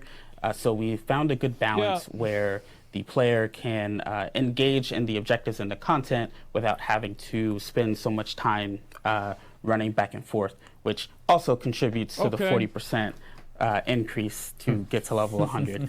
But as you can see here, here's one of the Nightmare Dungeons that we have for Season 2. In this first objective here, we had our elites that you needed to kill. They were kind of off in the wings, and it created these really bad situations where if you took a wrong turn and then you realized too late that you missed one, you'd have to go all the way back and track that guy down and waste a ton of time. So we moved these objectives to the critical path. So as long as you're just on the main path, on the main loop, you will encounter them. And even if you do make a wrong turn, the penalty for getting back onto the critical path is not that significant. So it's like just less downtime in between reaching these objectives. Great. Yeah, All right. that's Next, awesome. we have a bunch of updates to world events. Yeah, world events and Legion events. Let's see it. Yes. Let's talk about that. Let's bring it up. We have a whole other slide, I think. There we There go. it is. Yes. So yeah, we've heard feedback from players. They're looking for more uptime on some of these events. They're looking for more opportunities to go and engage with this kind of content. Yeah, this is good. So we made some changes as part of Season 2. So right off the bat, Legion events time between events has been reduced from 30 minutes to 25 minutes. They're going to be more. You'll find them more frequently as you're playing. This is great because you do want to go farm these to get the materials you need to go fight Lord Zier. Particularly when you're in World Tier 4. So great opportunities for you to go and do these things. We've increased the duration of the warning timer. Moved that from 5 minutes to 10 minutes. Okay. One of the big reasons why we did this, and we did this in a few different places, but one of the reasons we did this is in situations where the player's like wrapping up a nightmare dungeon or they're just in I think there aren't enough I want to give them a world chance for them boss to pop spawns, out even and at happen to see 3.5. that warning is up, so they know that they can go and try to chase that down. This is a casual game. We also fixed some minor issues here where Legion event pins I feel are like it not should be like every 2 displayed at the hours edge or of every players' hour. minimaps. If a whisper was Lost active Ark for is that every Legion hour. event. So really, at the moment, we really want players to go after a Legion event. It wasn't really showing up. We made the same change for world bosses. Now for This world is boss better, spawns, similarly, we calibrating. made another change here. We reduced the duration between uptimes for the world boss from 6 hours to 3.5 hours. So these are going to be much more available for players to find and chase down as they Loot's play. trash anyway. Yeah, I think it was something that players have been talking about. Hey, I have a set schedule, or am I always at work when these world boss spawns occurs? So now there's more opportunities for players to end up getting their chance at a world boss, which is really good. Yeah. Likewise, we have increased the warning timer for these bosses from 30 minutes to 60 minutes to really let you know when they're about to start and go plan to go and hit these. Because again, these have slightly higher drops for the Lord Zier fight, for example, and they still have good rewards attached to them as well. So those are up. And then we also made sure that there's now a message that's broadcast to all players when a world boss is 15 minutes away from spawning. So again, doubling down, making sure the players are aware that the world boss is about to kick off, so you don't have those situations where you just missed it because you didn't realize it was up. So we think that these are going to be some changes that are going to help that quite a bit. This is an improvement. All right. In-game activities. Yeah, let's go. I can just keep going from here. So one of the things we found in Whisper Cache is it used to be when you got into World Tier 3 and you're starting to get your first sacred sigils and such, that when you finish Whisper Cache, you got effectively like the lowest sigil tier key from that tier, from that The world sigils tier. were just garbage. So that you now got out the way of it's going to cache. work is when you go and you turn in all your whispers threw 'em and you away. get your new summoning materials for Varshan, and you also get a random nightmare sigil on turn in. That sigil is always going to be within 5 levels of the highest nightmare dungeon you complete in that tier. So they're going to be more relevant for you based on your current progression. This is as you another continue to W. go. So I think that's going to be a fun change for players. There are a lot of good W's here. The next, so I really want to hammer down this. So gold rewards from Whisper Caches I'm going to be honest. have Like, been a really lot of these are really significantly good. increased. Greatly increased, one might say. Greatly increased. That's why it's in a useless? different Not color. anymore. We want to very They much summon a boss. emphasize It summons a greatly. boss. So if you're looking for gold for your build, whether you're trying to do like a massive respec of it your enough? character and you're looking It's for enough for me to the try chance to season reroll 2. many more times on an item to get exactly the affix that you're looking for. Whispers end up being a really great source of gold for you to continue to farm as you're getting into the end game, and remains so as you go. So it's going to be a really, really big change for you to be able to engage with as you play. And then, so next up, I know Joe already talked about some of the changes we're making to experience in other places. Here, being we've paid also to be made sure positive? that like Whisper turn-ins, Bro, watch the beginning of for this. for all your bounties and I shit on and them. the Helltide caches, the XP rewards from those moments are much more substantial in this point. We're okay with the idea that Nightmare Dungeons remain a really great source of experience for players. That's fine. But we want to make sure that Whispers and Helltide features in particular are Nightmare brought up Dungeons to should feel be that the they are more best. competitive with Nightmare Dungeons. But they just now shouldn't that there's be like also the 10x addition of the better. summoning materials that you need from these content types. There are also other rewards, and then even gold from Whispers. There's other rewards you're going to be getting at the same time. So while experience from Whispers is really dramatically increased, be really great, particularly on the 1 to 50, as you want to use more Whispers. potentially Greatly level is up more you have than in the past. substantially because there greatly is yellow. There are advantages, no matter which way you want to go. Fucking idiot, duh. And then, some minor things here. So Whisper Caches, we're granting items from the that reward moment that weren't always tied to the item slot associated with the cache. So you always We've gone get through, a made some changes on the two-handed loot side to staff. ensure that won't be the case anymore. So if you go and you open a boots cache, then you're always going to get boots from that cache. Great. So that's going to be a change. That's also that change has been propagated propagated to the Helltide caches as well. It shouldn't be the case anymore that you end up opening a two-handed weapon cache and you just get a ring or something along those lines. Yeah. And then also, Helltide chests now also have specific icons on the map to indicate their type. So if you're trying to figure out exactly where rings could be found or where you could find light weapons or whatever else, it's a little bit easier for you to find those things from the map level as you're looking around. So yeah, some good changes for endgame activity stuff Great. there. This now I don't have to use helltides.com. Right. Well, I Next still we will, got, but yeah. some For the mystery UI, ones. UX changes I know that we're putting Items into being the marked as game. favorite or junk. Joe, do you want to take us through these? Yeah, absolutely. Wow. So, of course, players have been able Who to won the? mark I bet items it was as Rod junk, that salvaged his item that he wanted. for a while now, and you. Can, What do you guys think? You guys think it was Rod? Once an item is marked as junk, you can actually sell all junk in your inventory, Yeah. which is pretty handy. Definitely. It's really sort of some players. Yeah. Players have different ways that they want to manage their inventory. You know, they've got players who are like, I want to go back to town, and then I want to do all this. No, Rod doesn't or play. I want to do it in the field. Well, yeah, of and course so we not, want 'cause to he quit provide after more this. flexibility for players who Yeah. like to manage their inventory Bro, in fuck this different game. ways. This game sucks. To do that. So we've added the ability to favorite items, and of course, this protects from situations where you might have accidentally salvaged did or sold an something, yeah. item that is really important. When you use the sort button in your inventory or in your stash, the aspects that have the same power will now be sorted together. This so is that not they're as big as you might think. Helps out a lot Like more it's when a you're little bit trying to better, dig but through it's your like it's inventory a and figure out lowercase exactly W in my what things are. opinion. Yeah. This decent. one is a little bit subtle. So when you're looking at the affixes that are listed on an item tooltip, so maybe you have strength and crit chance, something like that. The sorting It of shows those it in the same affixes order. is now consistent within the type of affix that it is. So if you have two items that both have strength on them, the strength is going to appear in the same, location vertically in the list of affixes. This actually makes it easier which to makes like it a little bit easier to evaluate parse when you're gear. comparing both of two them. items to Yeah. each other. instead of taking Exactly. like half a second, it takes a fourth of a second. And a dungeon map tooltips. This is, I know, Adam, this is one that This is one I like. As soon as I saw this, I was like, oh, thank you. Yeah. Thank you. So they'll now display, when there's an active whisper, they'll now display the aspect name and the description. It's no longer hidden by the whisper being active on the dungeon. Yeah, everyone's got a like one or Great. two things in particular that are fairly like small in isolation. They're like, oh, thank God that thing is changed. Like that one thing got updated, which is great. We're excited.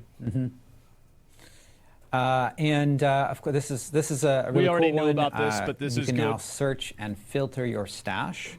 And I think we have video of this. This includes text search.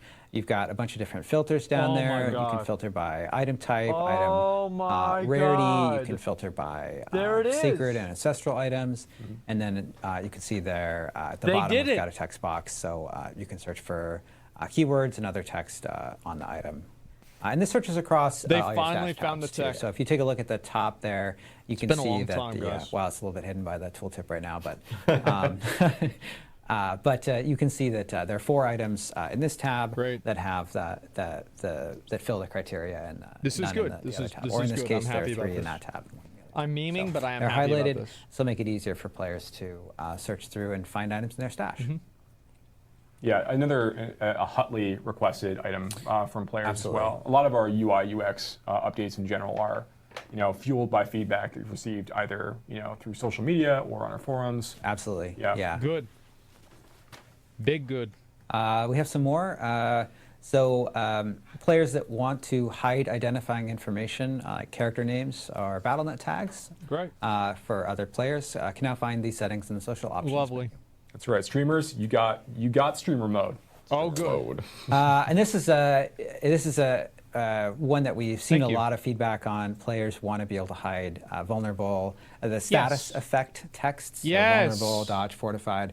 This is an option that's been Thank added fucking God. To the menu to hide those. Bro, so you can vulnerable hide them along with everywhere? This hiding is combat, huge. Numbers. Yeah, this is a direct response to everyone on X and other media platforms that will text us on a regular basis asking for this option. It's Yeah, like, they'd be that's like, fair I can reason. hide the numbers, but I can't hide. Yeah. Does Yeah. Joe fortified, unironically fortified. calling it X? Totally fair. Happy to get this out to players. Is he Yeah. really calling it that? Just stop it. It's And Twitter. we've added an auto run feature. Oh, thank So you can bind a key to auto run. Thank God. And then you can the character will run in the direction that they're facing on a controller, or the direction that you the mouse cursor, where the mouse cursor is located. So you can start auto running, and then you can review your inventory, bring up the map, do those kinds of things. This is good. This is just an improvement. Great. And then we have a lot of. One more thing. Oh, This I don't want to forget I'm this like, one. see, we have so much stuff, and I know Hold up. I try Yeah. to get ahead of myself. And Yeah, I'm like, but let's this go to one, the next section. this one is important. Nobody's made Antonio was technology talking to about zoom out a the, minimap. The This is the improvements first to Nightmare time. Dungeons to help navigate through them.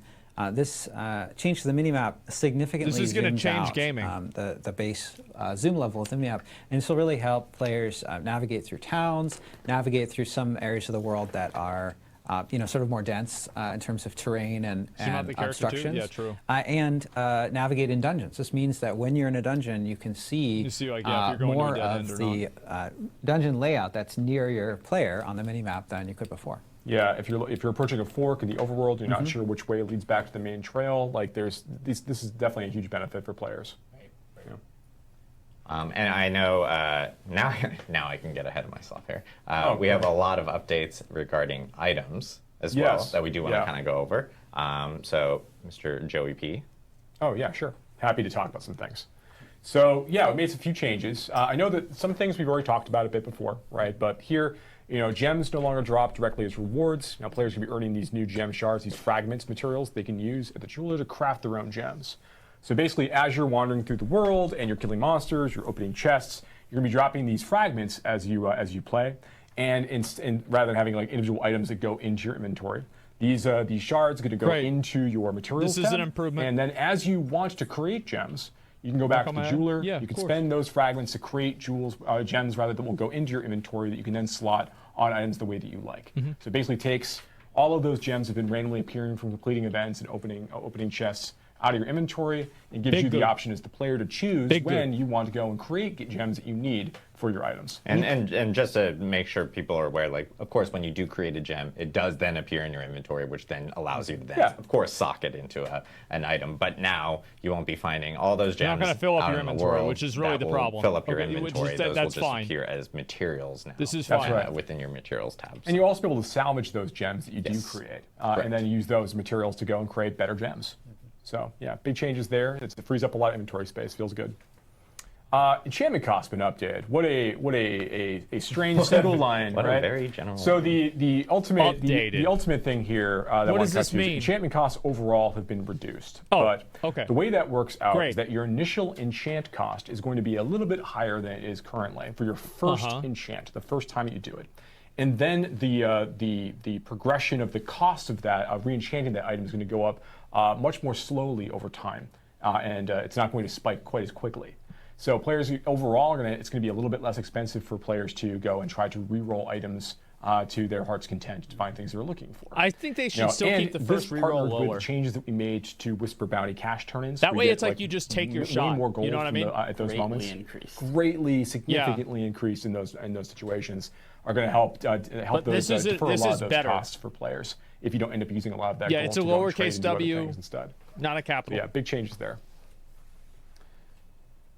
Okay, so another really big change Ooh, here is what's that this? when players get into higher world tiers, I'll read the line and This I'll explain is- it. So craft materials will drop in place of lower item power, normal magic, and rare equipment in world tiers 3 and 4. What do I mean when I say that? Wow. What I mean is when you go Great. into world tier 3 and you start getting sacred items What the dropping from fuck? Yeah, monsters, this is a good you will idea. find that you will no longer be having normal items dropping from monsters. The only items that will drop from monsters in World Tier 3 will be sacred in nature, their Okay. equipable gear, right? So the instead, when you would have got like a rare item before, you know, that is going to be, you're going to get crafting materials that you can use instead. Yeah, it's a loot dropping on the filter, ground, you basically. just go run over and pick up, as opposed to having that rare item in your inventory. Now, this is another one of the reasons why we made this big change, the Whisper Gold increase. We made some other gold increases as well, to basically offset any concerns that players might have about needing to sell off all of those typical rare items, you know, as they're progressing through. Now, I will say that if a legendary item drops for you, Yep, they that is played the of game normal finally. quality, They you did. could have got level 50, you know, in World Tier 2. If a legendary item drops for you, that will still appear for you in World Tier 3. You know, so that you're not going to be Yeah, losing naturally. out on legendary items that potentially could They drop for you finally in part of did the it. experience. When you go into Man. World Tier 4, only ancestral items will drop for you as you're playing. You will no longer see sacred items or normal items from that point forward.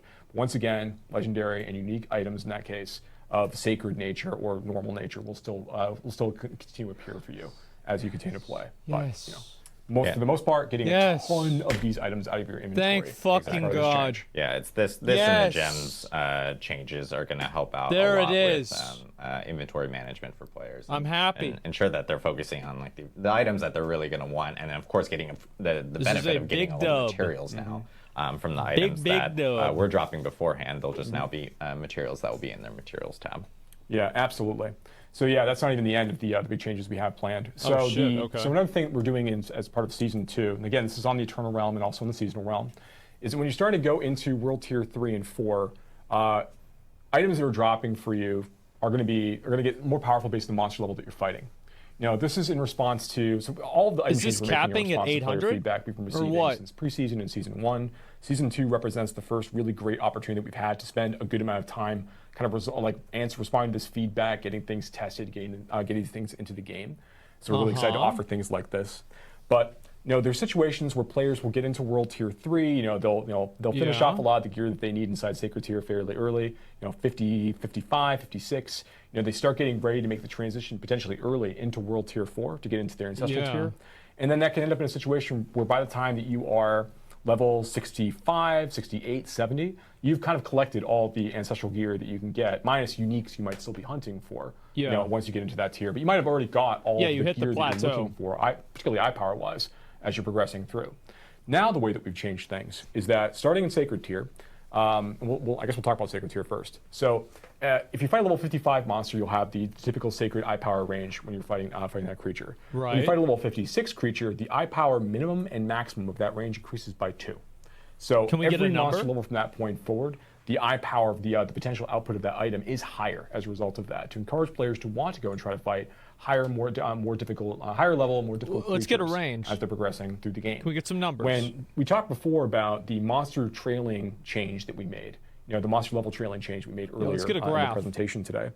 Joe mentioned that was kind of aligned with some other things we were trying to do to make sure that players felt they were getting more powerful as time progressed. It's 2? And Yeah, part but of that up is to ensuring that what? players have Starting a sense of where? progress as How they high go. does it go? And when we think about sacred and ancestral progression, when you're getting into that part of the game, one of the things we've wanted to try to ensure is that players do have the time needed to go and kind of gather items of value that they can use to put their build together.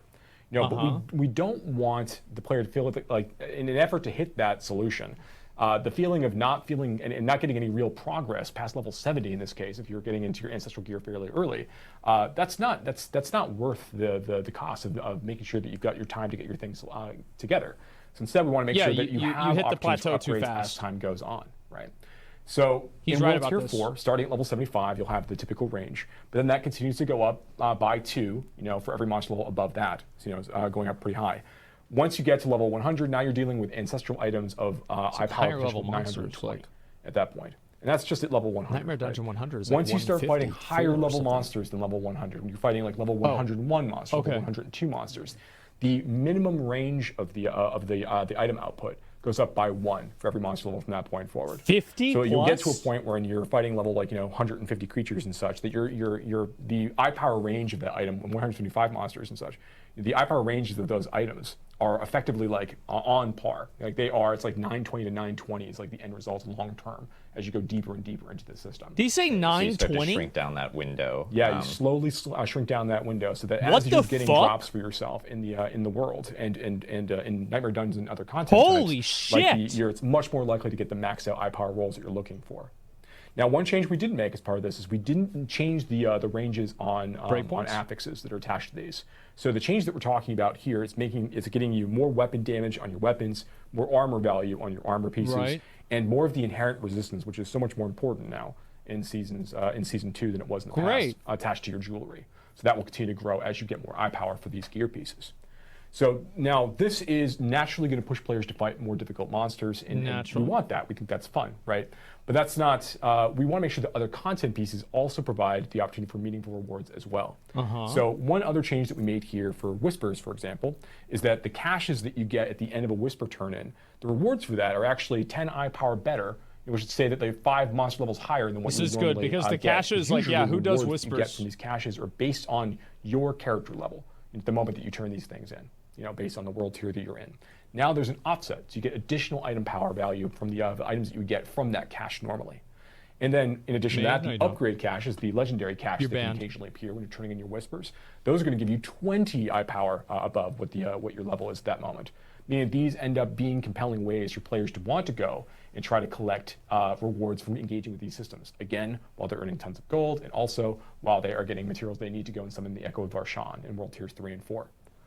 And then next, of course, is Helltide caches also benefit from this same change, in that all Helltide caches, starting right in World Tier 3, have a 20 eye power offset attached to them for the rewards that come out of that.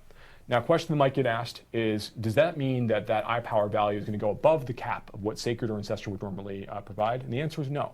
So this does not mean that the very best items in the game are going to be delivered to you from Whisper caches and Helltide caches. Good. Only that these changes allow these cache systems to provide meaningful rewards much longer into progression. And again, it was just tied to level. And again, the eye power cap is you mentioned 920 for Ancestral. 920. Yeah. There we go. Because I know there's a lot of people asking 820, 920. So yeah, we think that these are going to be so they are some good changes increasing for players to feel that they're getting some of those upgrades as they play through Yeah. those content tiers in World Tier 3 and World Tier 4. They have a smoother journey as they continue to level up their character. 920. This mixed with like the experience point changes That's a and a lot of big the Nightmare number. Dungeon stuff that we talked about so far, represents a big, basically us trying to respond to like our experiences playing again, and then the feedback from players. For the Uber uniques, still 820? I'm gonna like go back to 20 minutes or 30 minutes ago when we were talking about the 5 bosses and being able to progress through them. One thing that we talked about Uberdurial and how Durial, King of Maggots, His Majesty. Exactly. Uber Duriel.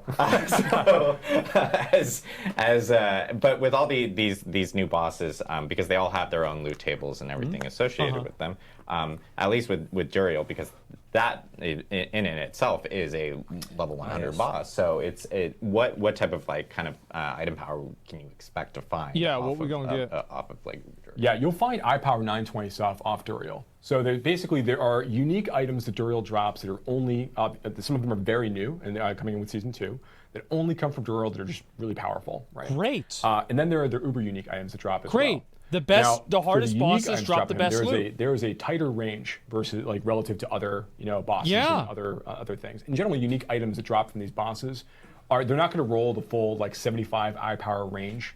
They're much tighter across the board as you kind of step up into the more powerful bosses. So I think the eye power range for Duriel, the eye power range for Duriel is much smaller than 75. I don't remember exactly what the range is specifically for that number.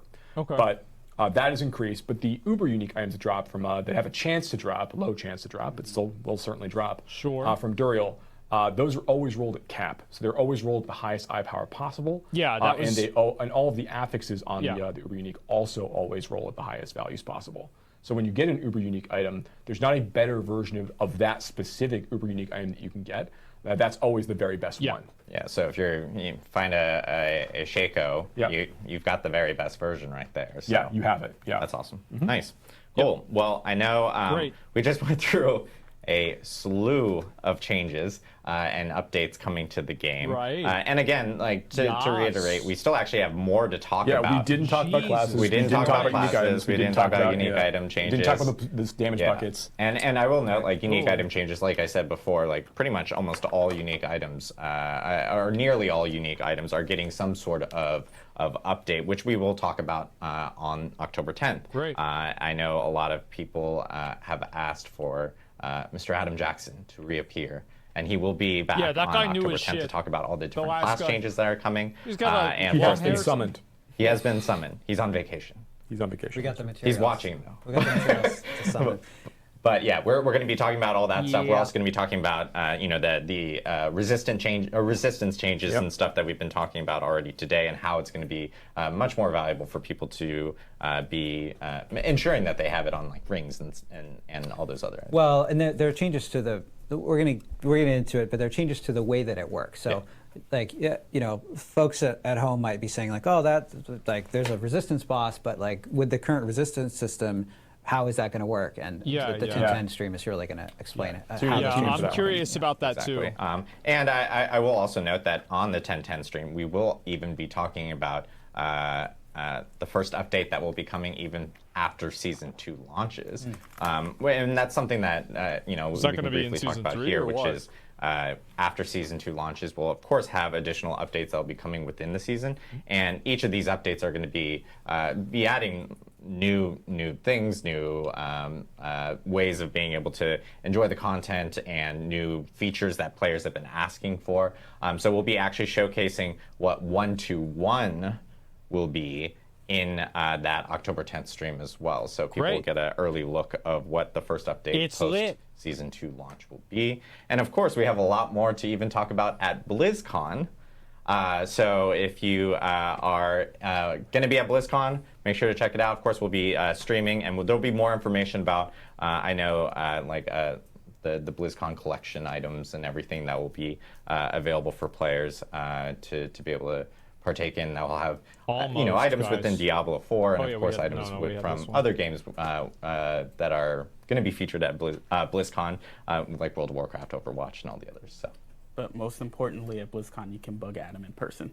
Yes, you can bug all of us in person at BlizzCon. So make sure to, if you are going to be coming to Anaheim, check it out. And if you're interested in coming, of course, you can grab a ticket to BlizzCon, which is in early November. So should be good. First weekend of November, Friday and Saturday. All right. One other thing that we did want to talk about is there's some changes that are coming in regards to Smoldering Ashes for the free tier of the Battle Pass, because we've gotten a lot of feedback from players, and this kind of ties back to the experience items that we were talking about, were where worthless. the tiers of the Smoldering Ashes Not were feel pretty good. deep in, and you know, you would already be like a higher level and Yeah. everything like that. And I know one of the big changes that we're doing is the character level requirements for those specific tiers with Smoldering Ashes have been reduced. So Great. players will now actually run into those Smoldering Yeah, I never even Ashes and be finished able to mine. use them. Yeah. And they will automatically unlock now, which is really nice. Earlier within the actual battle pass as they're playing through, which is Yeah, so good if you to happen do. to like miss one when you're leveling up, which I think happened to a lot of players, Yes. certainly happened to me. It's like so now when you go back to the when you go and you actually open up the battle Okay, pass, so he you'll played see it that you've already too. unlocked those Smoldering Ashes. You can go right Okay. and spend those in your season blessings. Yeah, this is And benefit reassuring. from them right away. On new season blessings, yes, there are 3 new season blessings Yep. Okay. for season 2 that will be part of the new battle pass, of course. And of course, one other thing with the battle pass is there is going to be new town portal skins that will be unlocked Thank and God. available for players as well. So Oh, yeah. of course, you can now change from Just blue what I town portal wanted. to different color town portal if you'd like, and there will be other town portal skins available in the battle pass as well. Where's so, the Yeah, I like red this hell angelic portal? sort of feel to this angelic one. Yeah. one. Very cool. yes. Yeah, you can look like you're friends with Imperius or like best friends with Imperius Yep. with your new town And again, portal. the free track. Exactly. Yep.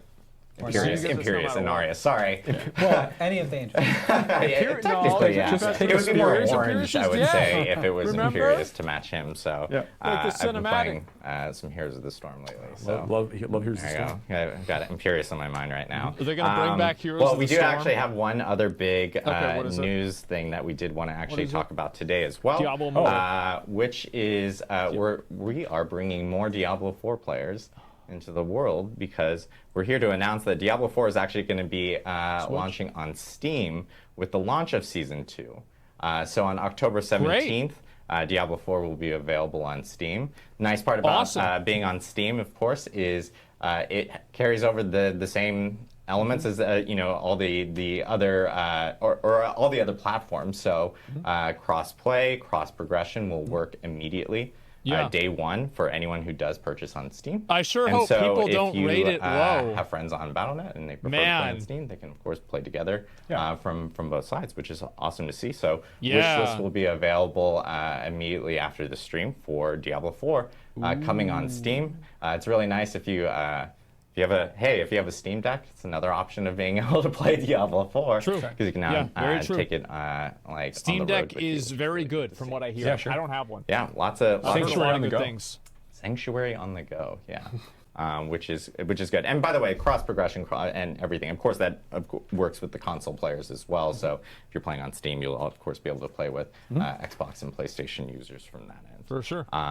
But I'm really impressed, by the way, that we got through a lot of content here in a pretty efficient They manner. speedrunned it. Yeah, We actually are going to go through gonna some be 2 hours. Q&A from everyone in Twitch All right, chat. let's So get the if Q&A. you actually have a question and you're in Twitch chat, feel free to ask the question. We'll try to grab as many questions as possible, and I'll use my trusty iPad and ask the questions, and of course call out people's names and attempt to pronounce them correctly. we But got- I know we will start off with one first question here as we grab more Plans do you have for itemization? within the group. they're But what gonna- plans they're do you gonna- have for They're gonna talk. itemization? They're gonna talk about that next time. So we've obviously got a ton of feedback about Yeah. the feeling of earning rewards in Diablo 4 and the I feeling of got like, the you. power of I those got you. items and how interesting they are and how easy they are to compare and what the path towards getting like perfect items feels like and really what players are meant to do once they reach like that threshold of the game where they're trying to like fully They're gonna like, fix it in perfect their season build. 5. Yeah. We have a lot of ideas Yeah. of things we want to add on the itemization side in Diablo 4. The sorts of things I talked about earlier about in the those- item section, they're gonna like save some those really are stuff- just like some some stuff first for Diablo small 5, steps right? of the sorts of things we want to do. But Nobody we're asked that? reading Everybody through all asked this that. feedback. What do you we mean? have all like really interesting ideas and designs that we're working That's on. a question on from the side. Rob We're from the excited to be able to blog. bring those things to you over time. And we'll be talking about more of them in the future. But yeah, we have big plans for itemization for Diablo Yeah. 4. Yeah, I mean, really the themes here are more endgame stuff Yeah. and improvements to itemization. Yeah. All right. Great. Quick question here from Cursed47. It's great to improve mounts, but what will you do to fix and address open world items? Teleporting from Nightmare Dungeon to Nightmare Dungeon sometimes isn't very fun and wasn't the best way to fix the time issue. Is there more plans for open world elements using mounts sometimes doesn't feel like it matters after a certain point. He's right. He's right. Open world becomes irrelevant too early. Yeah, I'm not sure what is being asked there. They're asking if there's going to be like some more plans for some like open world content or anything that will be on the open world. And I think a lot of this ties back to some of the stuff that you're actually seeing in seasons, because seasons actually ends up adding a lot more content to the open world, even with season 2, with us being able to add additional objectives and everything for players to actually grab. There are. We want to have a mix of gameplay that occurs in dungeons, which is core Diablo gameplay, and gameplay that's occurring in the open world. And so with Season 2, you see things like the Blood Harvest. The new Blood Harvest, exactly. Right. And some of the changes like the monsters being on level with you in open world. Naturally. And the changes that Joe talked about with item power based on monster power. Yeah, in addition to that, just making sure that the various activities we have in Diablo 4 but it's still funny. feel more rewarding to engage in on their own. One component of that being that the summoning materials that you need to go and farm these bosses that you want for these special unique items, and was in really some ways funny. to go and challenge Duriel as well for those uber unique opportunities. Like, these represent, I think, good steps forward to kind of make these content feel more compelling in general. But as we continue to march forward, and we're looking at, I mean, we showed the content chart earlier with like all of the bosses, and the way we're sort of thinking about various parts of the end game experience. There's a lot of room there for us to continue to create more distinct activities that appeal to different kinds of players, and also just continue to bring out like various kind of parts of Sanctuary. This and is make things more useful. fun and This engaging chart for is players. useful. Or at least So to me this it really is. is I like again it. like just the first step of the sorts of things we want to continue to add and inject into Diablo 4 over time, right? I like the chart. Adding more content to the overworld. I am a is part chart of that. enjoyer. Particularly like enjoyer. content that has like high monster density and is like fun to go and engage with and slaughter monsters in. All together. Adding it and the relevance of the content. A hard in the world, Duriel right? being Because, close enough Lilith. Yeah. if there's content in the world, Probably but easier. it's not relevant, then it just you're Lilith just driving isn't even past really it. hard. That's It's just right. like everything kills you in one hit. We have a question from these You names. could say that's hard. Legless That's Puppy, which probably rolls around on wheels, and it's probably a cool puppy. That sounds for sure. really sad, actually. Well, I mean, if they're on wheels, that's pretty cool. I mean, I guess if it has You don't wheels. take him for a walk. You take him for a drag. Rolling on some good rims or something. Okay, I guess Adam likes taking legs off puppies, but But weird take. Is there any chance of the level cap being removed off of Paragon glyphs?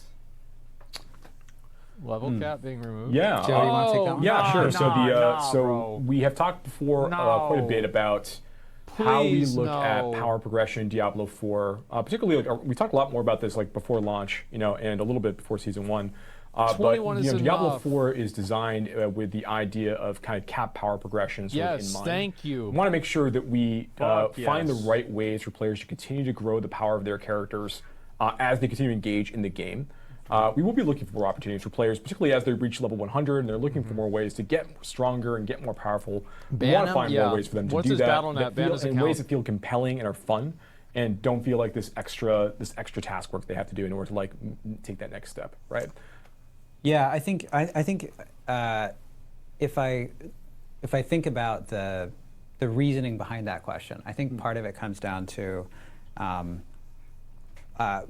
we talk about cap power progression, which has good reasons, like you're talking about, but also players are saying like, well, I ran out of stuff to do. Can there be more stuff to do, right? And so increasing the Paragon glyph cap could be one way to do that. The way we're doing it in Season 2 is through all of the endgame boss summoning mechanics. Yeah, the end game boss winning mechanics, and then the vampire powers people level up as you That's go through right, the season, yeah. right? But yeah, it's it's not even just having more things to do. It's making sure that there are more things to do that impact the performance of my character, and I feel like there's more ways I can get stronger. At endgame progression. Yes, Right, yeah, that's yeah. a much better way to say it. No, yeah, but I think that it's all fair, right? I think that there's room here for us to continue to add more of that, add more to that experience, particularly as the players level 100. Yeah. Look forward to more of those, updates as we continue to kind of march along. Yeah. Navastra says, could we have a Paragon board reset button, or be able to buy reset good question. scrolls for a set amount of gold or something? Won't talk about anything today, but We'll look into it. wink. Yeah, what an interesting idea. Okay, so yes, What yeah, an they're gonna do it. interesting There you go. Yeah, they're gonna do it. Cool. Next question that we have is from. Great, W. Trying to pronounce these names here. Dev DEYV. Question about Uber Uniques. Is there a chance for you guys to improve Uber Unique stats? So Uber You Uniques can. are going to be one of those things that are going to get discussed, I think, a little bit more next week when Adam is on talking about the content changes for classes and the various like item bucket changes and things, or the affix and skill Of course you bucket won't. changes. They don't they've need made. to. So I think that's It's a good fine. question for that group to answer as part of that conversation. But I suspect that there are opportunities. Joe for at some 15 whenever improvements, development started. particularly with some Uber Uniques. Yeah. JJ Lafrite says, is the stash search usable for legendary powers and affixes? It should be, right? Yes. Yes, you can search through those. So All right. it'd just be searching through the box or anything like that, because we do have that field that lets you actually look that up specifically from that end. Nelix87 says, are there any plans to give clans some love? Currently, clan management is very limited. Clan leaders and their officers has very minimal tools to track anything related to the clan. Are there like maybe plans for like clan stashes or more opportunities for clans to actually be able to, share? Yeah, we'd love to add more social options, and in particular clan management tools, more cool things for clans to do together, and that's something that we'll have more to share on in the future. Peter Odin says, will we be receiving more coins in the Battle Pass instead of 666? And I know that there is a change this season for the Battle Pass, because there was a lot of feedback where players would receive platinum, and then they wouldn't be able to actually end up using that platinum to be able to grab something from the shop. You will be able to use platinum from the Battle Pass. I'm glad they're because there's fixing gonna be that. options now Yeah. that will meet that specific amount. So players will have some options available to them from that end. Bisepulus? Look, I pronounced it right. How many? Proud of myself. How many uniques will you add every season? Any news on set items? So no news on set items just yet. Joe is so So in tired. terms of the number of uniques we're I adding feel every bad. season, we've been sticking to around 6 so far. Jesus. There are more than 6 as part of season 2. So we'll talk more about that. I believe in the blog we talk about some of these numbers. He's fucking but yeah, fried. I think there's more than, I think there's like 12 uniques in season 2 right now. Yeah. We'll be continuing to evaluate these counts as we go, but now that there's ways for players to farm these things, Riding we're dirty excited about for trying to 6 find more months? opportunities to inject some then. But we Yeah. also want to continue to add new legendary aspects True. as well, Yeah. and more ways for you to kind of like create that build and kind of earn it more, before you hit like World Tier 3, right? Yeah, and in general, season 2 is representative. Like, we think that there should be more in a season, and season 2 is representative of that direction. Yeah. Question from Fletchy. Good name, not biased at all. How is Duriel going to compare to Echo of Lilith regarding difficulty? Ooh, Yeah, good that's a really question. good question, actually. So Echo of Lilith is our pinnacle challenge boss. She is very, very difficult. We've made some adjustments to her to make her a little bit easier for players of different builds to take down, which I think you've seen some of those changes even during the course of Season 1. But in Season 2, Duriel is designed not to be at that same level of difficulty. He is a little bit easier because you can use all the materials to go and fight Duriel, and you could fail. Right, so like we want to make sure that if you have gotten your build together that and makes you sense. know the fight really well Yeah. and you've got the proper amount of poison resist, which I recommend, that's going to make that it a actually little bit does easier make to sense. engage with overall versus the hard mechanical challenge that Lilith poses kind of separately. So Duriel is going to be less difficult overall to overcome than Uber Lilith in this way. I'm going to try to combine 2 questions into one here, because I think they're pretty similar in terms of, or at least we can back in talk business? about them Yeah, both no, together. I'm playing Silk Team next season. Loose Leaf asks, will the 5 new bosses you target farm be a permanent addition after Season 2? Don't answer that I yet. think so, yeah. Oh, you already did. But we can go to... Thanks, Joe. You But have then to say it before I you ask did. the I was question. saying I was going to combine Talk through it. and then now I can't even find the other question, but it was related to, here it is. Fat Teppy says, do you guys have any plans for Eternal Realm content, something permanent that isn't just seasonal? Which I do want to note, because Joe just mentioned, yes, the boss ladder items that we were just talking about will be going beyond Season 2. And And then they go to then Eternal? they also will be part of the Eternal Realm, day 1 with Season 2. Oh, wow. So That's actually a even good Eternal change. Realm characters will be able to That's great. partake in farming those specific bosses. Yeah. Bosses and items. Yeah. And items themselves. So And yeah, the other side of that is just so yeah, we're going to be adding more content to the Eternal Realm beyond just these bosses. Yeah. Yeah. You know, when we talk about when we showed the chart of the content types before, and, oh wow, it's already ready, already prompted. When we showed these things out before, once again, as a reminder, we do see that there's a lot of space in here for players. Yeah, that's a small W in for Eternal the Realm more and casual seasons players to go and engage with different kinds of content at different points in progression. So we are excited about trying to provide more of those opportunities as we kind of continue on in development for Diablo 4. It's part of making the game better, is making sure that it's more fun at those stages, particularly World Tiers 3 and especially World Tier 4. Yeah. Question from Ice Gammon. Have you Poseidon. guys given Ice thoughts to being Poseidon. able to craft specific nightmare dungeon keys rather than crafting over and over to get a specific dungeon? Yes. We are still kind of talking about how we want players to engage in Nightmare Dungeons and what makes it most fun for them. So we're in constant conversations, and we're looking at gameplay and analytics and also just general player feedback. And we're taking all of these things into account. So it is one of the things I that think we're they're thinking about. fine, really. Yeah, I mean, All right. Question from Digital Wizard 91 regarding endgame boss mechanics. Is there any visual improvements to the readability of their attacks compared to other bosses or other encounters that we've had in the past? Yes, there have been. Yeah, I think I know we showed really brief. We showed some of the stuff on traps, Yeah. right? But there are other visual improvements. Yeah, and we even showed the boss quick little intros Great. as they're Yeah, kind the of coming intros, in. right. He woke up. But you can, at least with Gregor, you can kind of see some of his mechanics that are in play there. Yeah, that's regarding pretty- the tiles, pretty and obvious. You can clearly see where they're going to be hitting Yeah. when encountering this this specific boss. So yeah, there are some changes for sure on that. BR Bulbul. Are you going to be able to save builds to a wardrobe like Diablo 3 potentially in the future? Oh, builds, yeah, like you can with transmogs right now. Yeah. Yeah, this is something that we'd like to add in the future. And I think then you said that on stream before, actually. Now that I think about it. It continues to be true. Yeah, Great. has not changed. Bro, Is there any he's- plans for this from Intrepid he's Gamer? so Are mad. there any plans for He's like, I just wanna get out of adding this a shit. trade interface where I just players wanna aren't go having home. to actually use other third-party tools? Just trying to one word answer this. Let's go. Let's get out of here. To potentially sure. find opportunities to find other users that might have. Yeah, Fucking there is some light ton. functionality baked into trade chat right now, but I think we're really, as part of the season, with the material out the trains going to be sleepy available comments. for players to use to summon the bosses, I think we're starting to see players begin to stress the systems that we have, and based on their feedback, it's going to advise a lot of how we want to think about trading in the future for Diablo 4. Yeah. So that's going to tell us about UI UX enhancements we want to make and just general improvements to the the kinds of things you can trade, stuff like that. Why don't Yeah. we have an auction house? Arcadium OW says, be previously bad. the idea of permanently It would be. upgrading our Codex of Power with extracted aspects was discussed.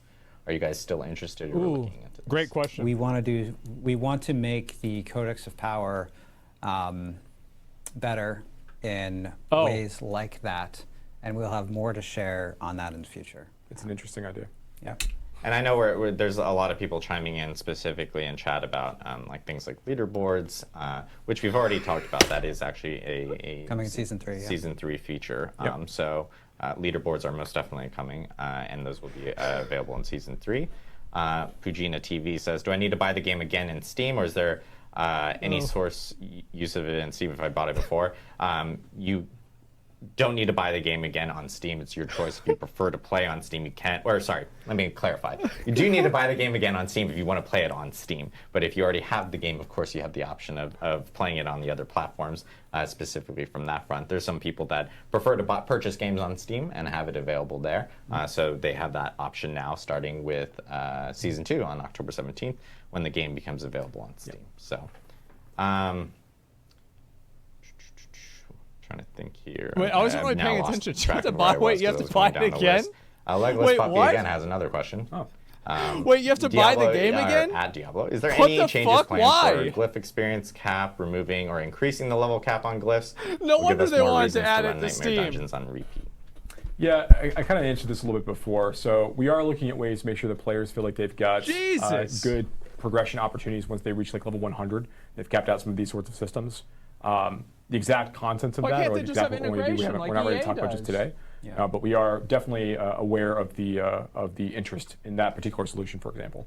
Yeah, I mean, we talked a lot about the changes in Season 2 that relate to leveling up to 100. And a natural consequence of this is that more players are going to reach 100. Yep. Yeah. And that means they need content to do. And that's something that we're spending a lot of time thinking about right now. VZAT says, can Duriel drop 920 item power rare items or just Uber uniques? All of them, right? No, the items that drop from Uber Duriel at that stage are not going to always be, like the rare items won't always be 920 it's a eye power. They're going to follow the same range as if it's were a level 100 monster. So there's still a 75 eye power swing on the rare item drops from Uber Duriel, or the Duriel, the King of Maggots, right? So that's really more the focus there. The unique items obviously will have a much tighter range than the 75 eye power swing of rare items, but the Uber uniques will always be at 920. But rare items, no, they will still have they'll still have a range. If you want to get a tighter range on rare items, then you can maybe potentially think about going and hitting nightmare dungeons of a higher. I think power Duriel range, should because drop. or a higher level range, because then you're going to He start should having drop the 154 high power gear. min of the rare range start Yeah, to go higher. the same and as higher, like with a every nuanced Nightmare level that you fight. 100. He should drop 154. A lot of questions about loot filters. Don't know if there's any plans or discussions regarding It's silly loot that he filters wouldn't. that you guys want It's to the talk hardest about. boss. I'll just the pinnacle acknowledge that being able to filter your loot is part of ARPG that many players enjoy, and we have heard that feedback, and it's something that we're exploring right now. Okay, so loot filter is going to happen. And then, Great. let's see, there is a question from Misfit Dio, which is, will Nightmare Sigils rotate within the season, or will it be the same dungeons for the whole season? It's going to remain the Probably the same, same, right? set of Yeah. dungeons for the season in the current format. You know, I think we they can should talk have a about bigger what amount. rotating them more frequently would feel like. It would mean invalidating keys after a period of time. Yeah. You know, or having a smaller selection of dungeons overall that you rotates can more run- you regularly. could run old but right now, keys. we've really focused on making sure that we've got the set of like 25 really exciting Nightmare dungeons to engage with the season. All right, and we'll do one more question here, which is, actually, you know what, I know it's a question that a lot of people are talking about, which is stash tabs. And because obviously we have changes here for Season 2 that address a lot of inventory related concerns. Are there any plans for additional stash tabs in the future, or anything to discuss today? Come on, please. I don't have any announcements on additional stash tabs, but what I can say is that we recognize that there continues to be a need, and that there will continue to be a need for more improvements to being able to store items. It's an RPG. Players want to store a lot of items, and we're going to continue to make improvements in this area. You've seen some of them here today in Season 2, and we're going to continue to work on this. Awesome. So took a bunch of questions here, and we went through all the Season 2, Season of Blood changes, or new Season of Blood mechanics that are going to be coming for players on October 17th. Again, Season 1, which is Season of the Malignant, actually ends on October 17th, and Season 2 starts also on October 17th. All the dates and times are actually going to be listed on a blog that will be live immediately after this live stream. I will note that the plan is for Season 2 to actually start at 10 a.m. Pacific on the 17th. So if you guys want to pre-plan schedules or anything like that, you have that ability of being able to do so now. So we will actually be back here again for a campfire chat on October 10th with Mr. Adam Jackson, who will be going over all the class changes, class balance changes, class updates, as again the resistance updates that are coming in within the wonder game, if Joe's gonna along be with there. the damage bucket updates for vulnerable, overpower, and critical strike damage updates that are coming, plus unique item updates that we are going to be covering off. Of course, we'll have a Q&A associated with that. So there's a lot to talk about on the 10th as well. And I will note that we do plan on having patch notes available on the 10th immediately after that stream, so people Great. can read through what is currently lit. 41 pages of patch notes for people to kind of sort through and read through all the changes that will be coming within the game. But yeah, thank you guys for joining us. Again, Season 2 is October 17th, and again, Diablo 4 will now be available on Steam. You can wishlist that now. You can buy it again. And it will be available with Season 2 when it arrives. So Great. we have a lot to talk about on Can't the wait 10th. with the Battle.net And to account? talk about Why is 121 on the 10th as well. right. Sorry, forgot about that. Okay. We- Our future plans with Season 2. And of course, more to talk at BlizzCon. So thank you guys again from the whole Diablo 4 team here at Blizzard. Appreciate you guys joining in, and we'll see you next week for the October 10th stream. Have a Thank good you one. for playing. Thanks.